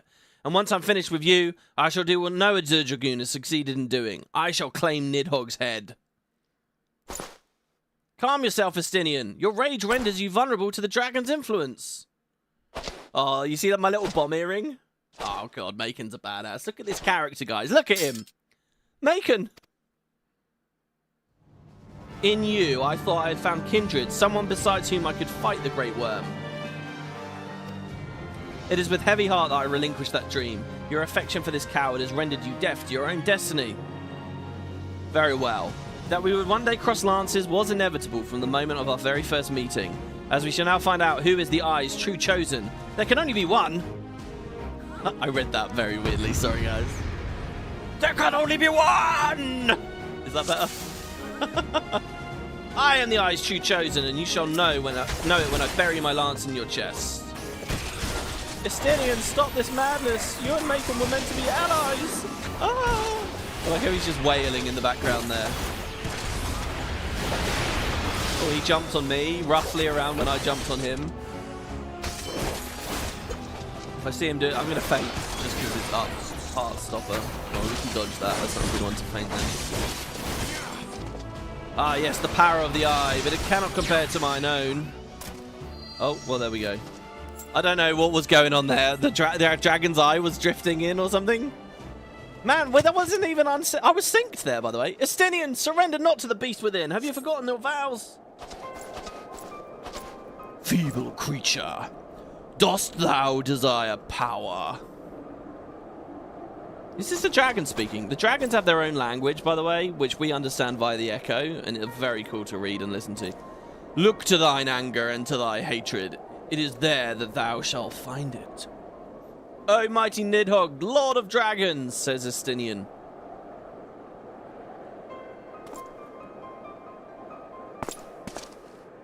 Grant unto me thy blood, that I might be granted the claws and fangs to wherewith to rend thine enemies. Jesus, he goes full loco here.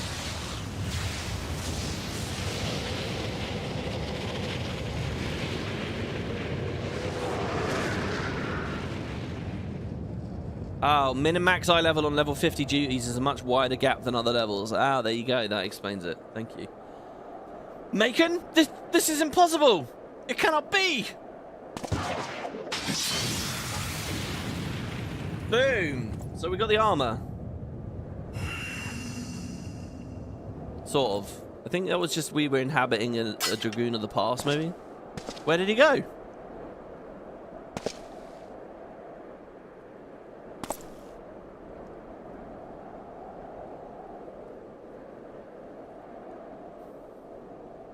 Forgive me, Estinian, I have failed you once again. I'm fine, Maechen, somewhat shaken, but otherwise whole of body. Suffice it to say I have much to reflect upon. Let's return to the observatorium. Okay.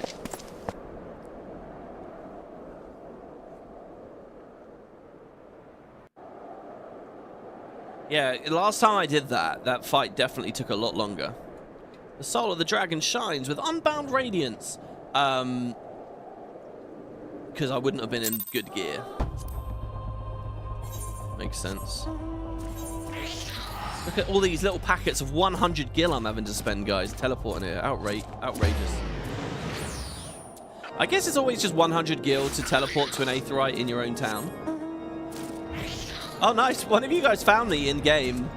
Because obviously I'm on Cactar now, so...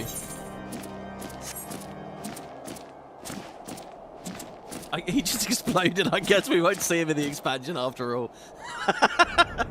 Yeah, it's over.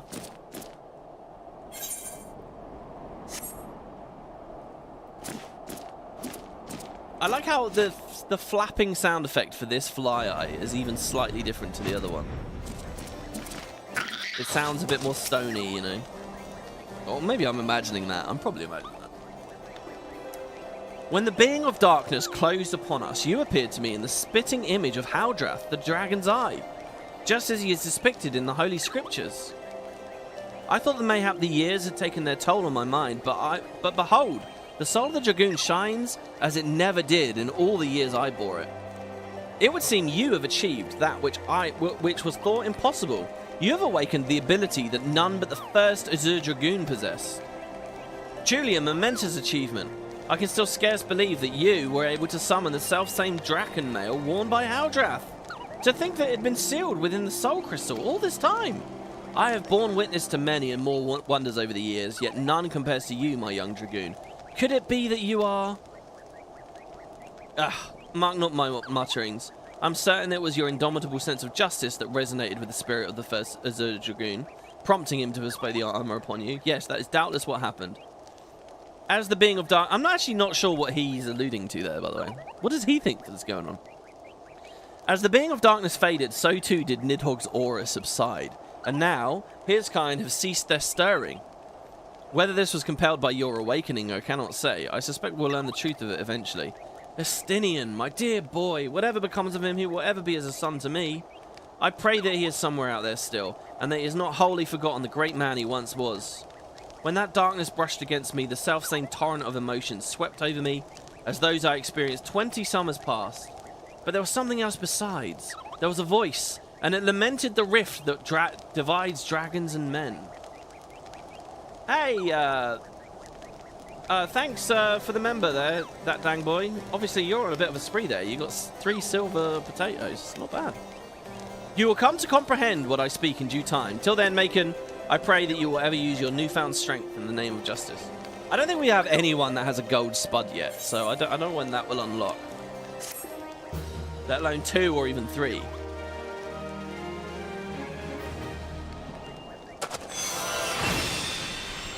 There you go. See, so at the end of the quest, you get Dragonfire Dive.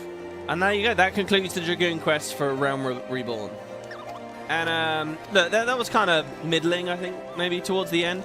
But the subjects material, the things that they're talking about there are, I mean, it's all the first expansion in a big way. The Eye, Nidhogg, Justinian, all of it. I love Ultros's, like, gloopy sound. Alright, so there you go. So that's the Dragoon Quest. I didn't really know where to fit that in on, like, the main episodes, so I thought I'd do it as a bonus one here.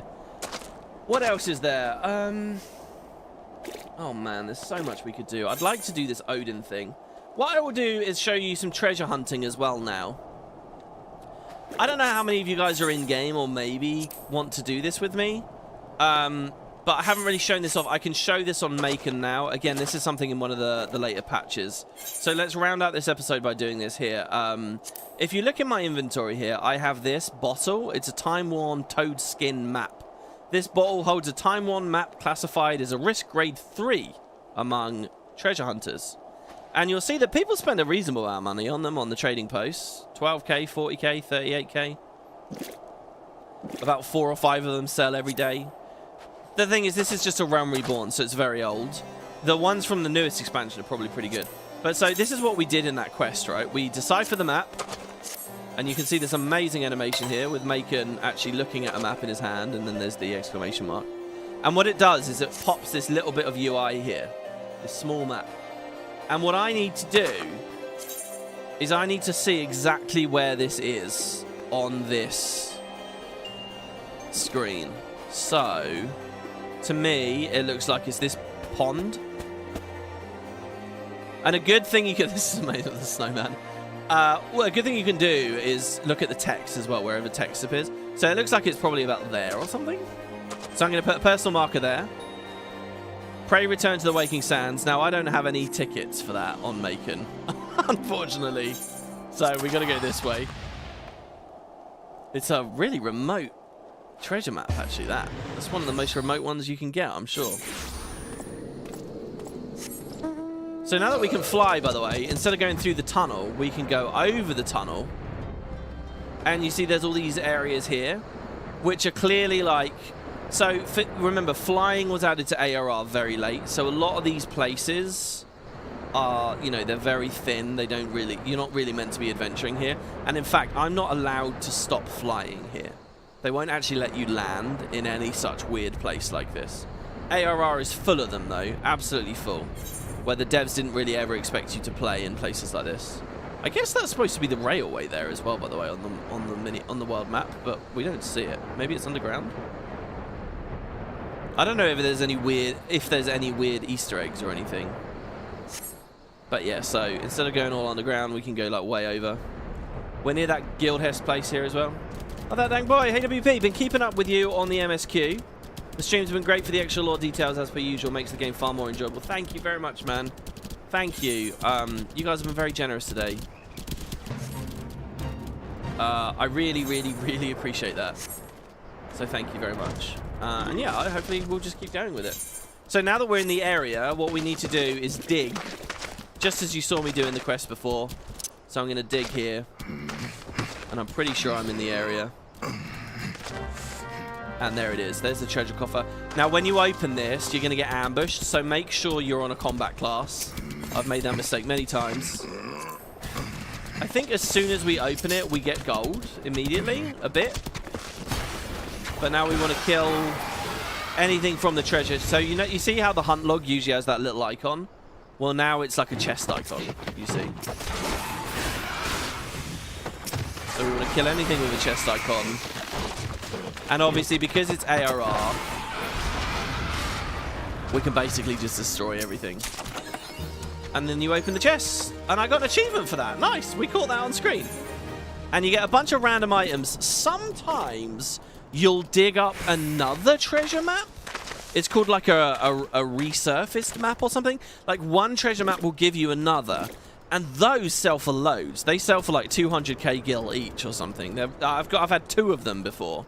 Very rare. And the reason that people buy them is because they can give you like an achievement for doing like 20 of them or something.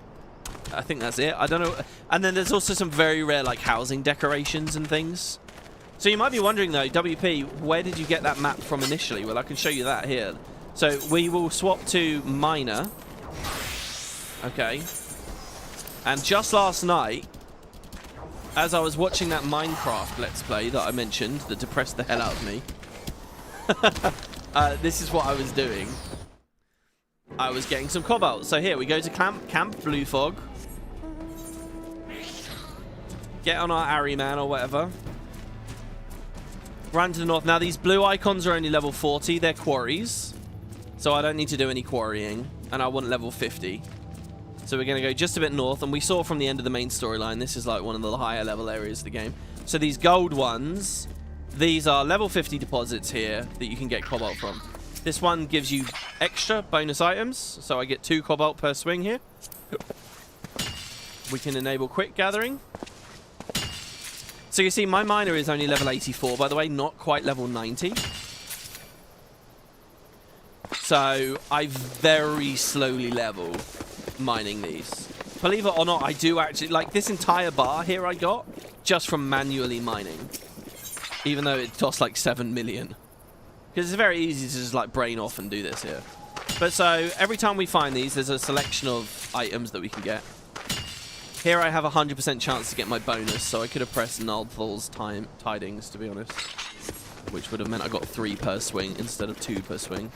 I'm still not very good at this, though, by the way. There's a bunch of abilities that I still don't even have, like Priming Touch. There's a thing called getting a Eureka moment. I don't really know what that is. I still have a great deal to learn. Oh, and by the way, we've been playing with Topaz this whole Let's Play. There is, of course, still Garnet here. Oh, but I stabled him. Oh, he's in the stable, so I can't pull him out. Oh, well. There'll be plenty of time for that in the future. So, yeah, my plan here, guys, is Maechen will be who we... So, here, look. Sometimes you will get a treasure map. So, remember I showed you this timers thing? Here, so, the various missions that I can do, custom deliveries, which we haven't seen yet, fashion report, that's the gold saucer. The adventurer squadron, you can send them out on missions. This said mission complete a minute ago. Ventures, they're off on their ventures now. I showed those earlier. They got 16 hours remaining. But look, every day you can get a treasure map. And it says next map allowance, available now. So, here I found a toad skin one. I could pick this, or we could ignore it and keep looking for another map. When you get the map, they go away for the 24 hours, though. So I'll just pick this, because why not? I don't really know the difference between toad skin and boar skin and all that. But there you go. So now when you open the thing, it says next map allowance in 18 hours. See? So it's on that 18-hour thing. So there, we grabbed the map. And now I have a map. And now I can just decipher it. Where the hell is it? There it is. Yeah, my inventory's a bit of a mess at the moment. There we go. And we found out where it is. It's somewhere in central Thanalan, and we got to figure it out. So the last thing to note about this is sometimes you can rarely get a dungeon spawn from this. And that, I think, right, that's a thing in ARR. Anyone in chat want to help me out here? I think that that's a thing, a treasure dungeon in ARR. I don't think I've ever done the treasure dungeons in ARR. I would love to spawn one But they don't seem to ever spawn for me. I don't know. I think we need like a Zerg of... What people do is they get like Zergs of players together.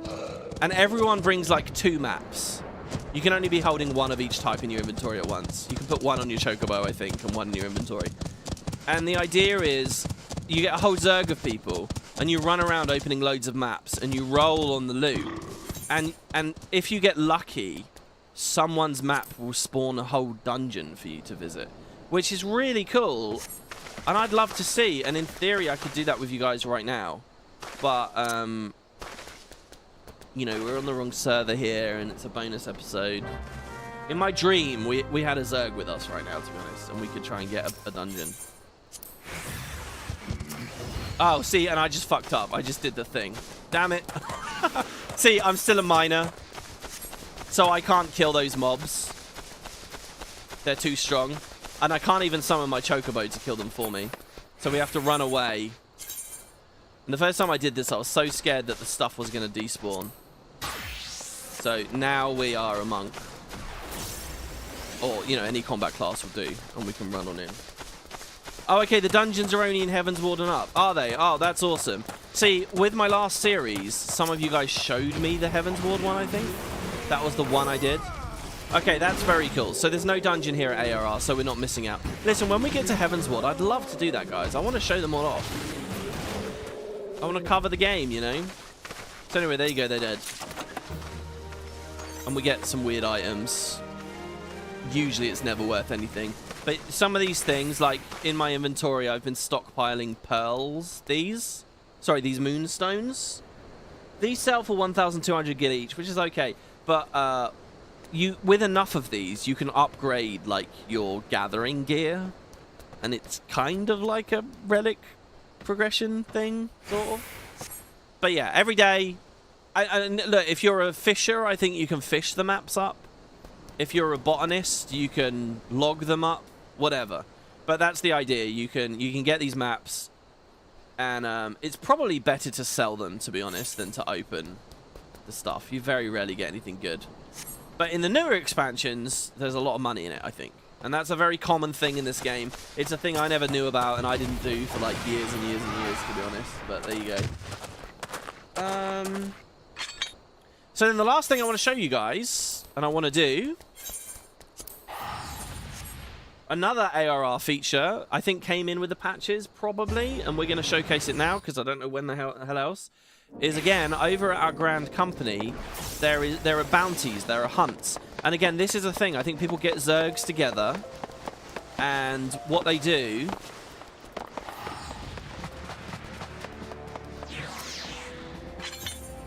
is they look for these, so you get daily marks. I guess I'll try one. I've almost never done this, by the way. Let's fight this Gobu. We got to kill 3 Gobus in Raincatcher Gully, Eastern Lenosia. How does this work, though? Like, I have a mark, but do I have a quest for that?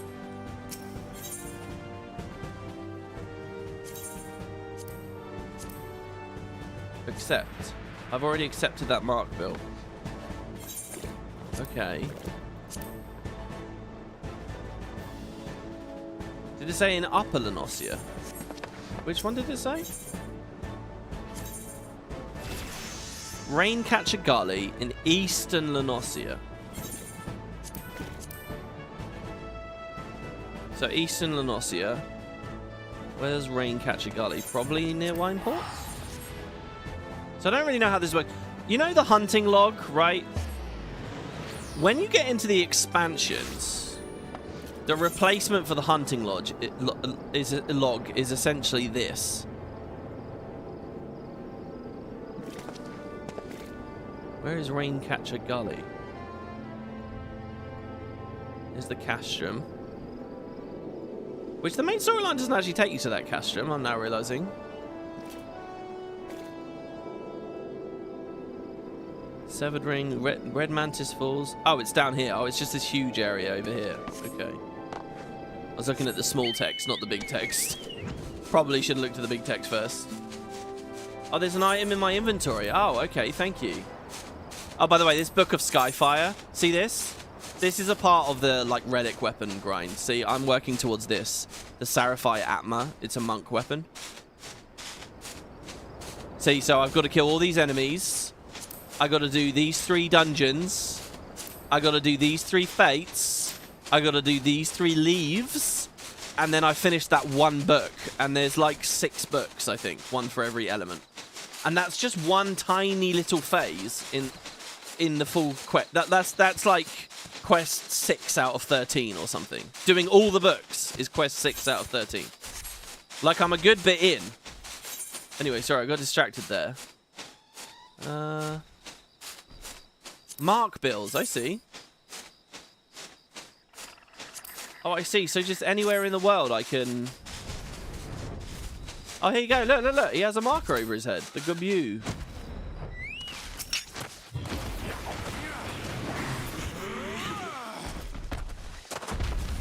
So it wanted me to kill 3 of them, right?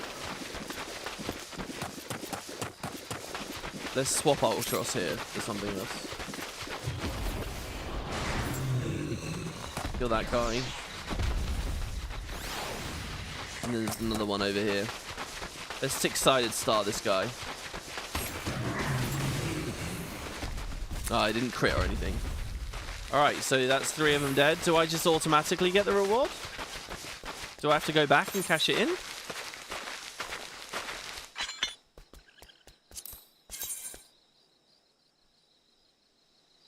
So I get 1,000 gil or 8 allied seals from that.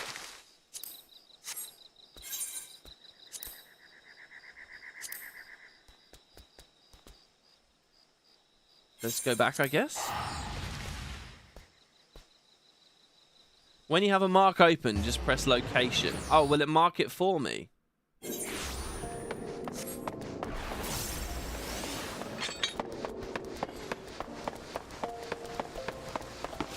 I click location, I probably should have noticed that that was there on the UI. I didn't even really realize that.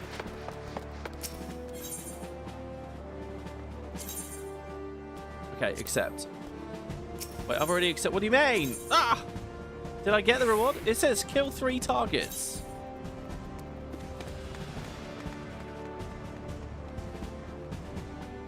Did I get the reward already? I mean, it's got a big X on it. I think I got the reward already. I think it automatically came in.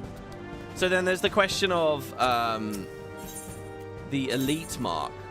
So this week's elite mark. Oh my god, is this the thing up near Camp Blue Fog?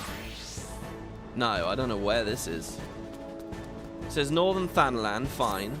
But anywhere in Northern Thanalan. Oh, so this one will be quite hard to spot. Let's accept that then, I guess. So it's a guy with multiple heads. So there's different ranks. There's like C ranks are kind of weak.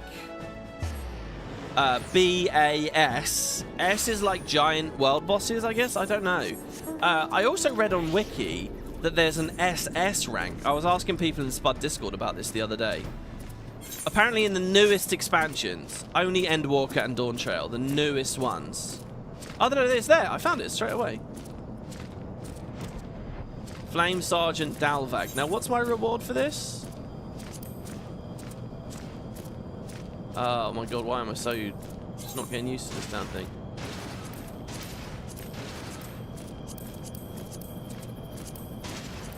I don't really see... It's not in there, is it? So, like, double S is like you...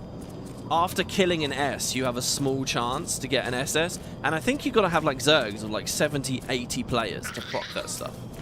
I think, right? But, I mean, it sounds cool.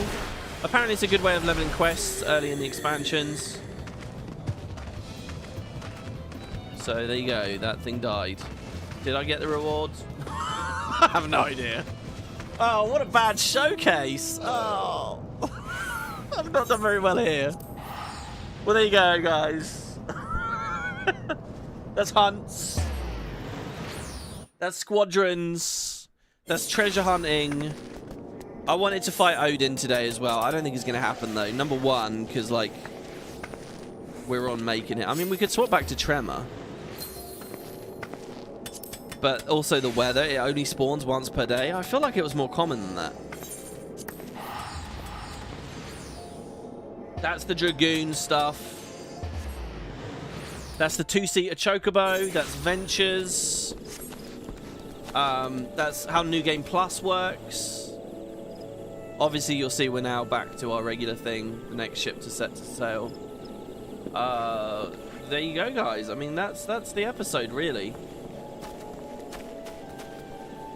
It's in chat, probably, if I got the reward. Oh, good idea. Loot. Yeah, there you go. Look, 100 allied seals. I obtain an elite mark bill. 5,000 gil. So, yeah. And I think in the expansions, the hunting becomes kind of a bigger thing. The thing is, though, right, like, once you're in the expansions at level 50 or level 60, level 70, you can just do roulettes to level. So unless you're leveling a lot of classes, you would do, like, roulettes for one, and then once you're out of that for the daily, you'd then go to doing hunts, I guess. There is also the Odin trial. Yes, absolutely there is. But it sounds like the open world version is a bit more fun. The trial is not in the game yet. No. We will do the trial, but not until the story continues. So, speaking of the story continuing, guys, that will be next time. So, join me next time. Do you remember how the series opened? I had a bunch of images on screen, and I showed you the full Final Fantasy franchise, and then this game and its expansions. We're going to return to something like that on the next part. There are 6 episodes left. Each is main story again. There will be bosses, there will be continuations with the Scions of the Seventh Dawn. It all ends on a ridiculous cliffhanger, by the way. A very, very cool cliffhanger. So join me next time for that. And the other thing I will say is I would love to do... There's going to be a boss fight, a new trial next time. Thorn March. I would love to do that with you guys on the Extreme. So, if you can go to the wiki and have a read on how to do it, anyone that can come, we would need 7 people. I think it'll be really, really, really fun. So I hope it goes well, but it kind of depends on whether we can do it. And just to be clear as well, you only unlock the Extreme after beating the normal mode, but my plan is to do it first time. So the way that the Let's Play is going to work is we're going to go through the story on Tremor. When we get to the boss fight, I'm going to swap to Maechen, who has the Extreme ready to go. Does that make sense? So I will be, we will do Thorn March on Ravana, everything like normal, but the character I'll specifically be playing will be Maechen. Okay, because he has it prepped. Now, if you guys want to do it with me, and you're fully playing along the story, you might want to jump ahead a little bit so that you can unlock the Extreme. Hopefully that will make sense. And yeah, for fear of bagging down the explanations too much and making the playlist boring to watch in playlist view, I guess I'll have to leave it there. So thank you, everybody. Yes, it will all be on Ravana. Maechen will be on Ravana. No. Nothing's happening on Cactar. It will be Ravana. Always Ravana. Maechen's just on Cactar here today because I forgot to swap him over, basically. So yeah, that's it, guys. Oh my god, yeah, Odin's Fate is a 36 to 72 hour period. Oh, that's so crazy. Look, if I ever see it off screen, I'll film it and we'll do a bit of post commentary about it. Thank you for keeping me company, guys. Sorry if this episode was a bit boring or a bit slow or something. I'm kind of getting the vibe that it might have been. I don't know. Thanks very much. Thanks for the memberships earlier. A couple of you guys donated as well.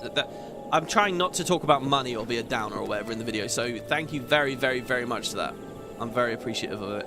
And yeah, I will see you guys on the next one next time, where we'll be back to the main story. Thanks for watching the bonus episode. Take care. Look at his wave. His wave is so cool. Take care, everybody, and I'll see you soon. Bye-bye. Now, this outro should work here, by the way. Come on.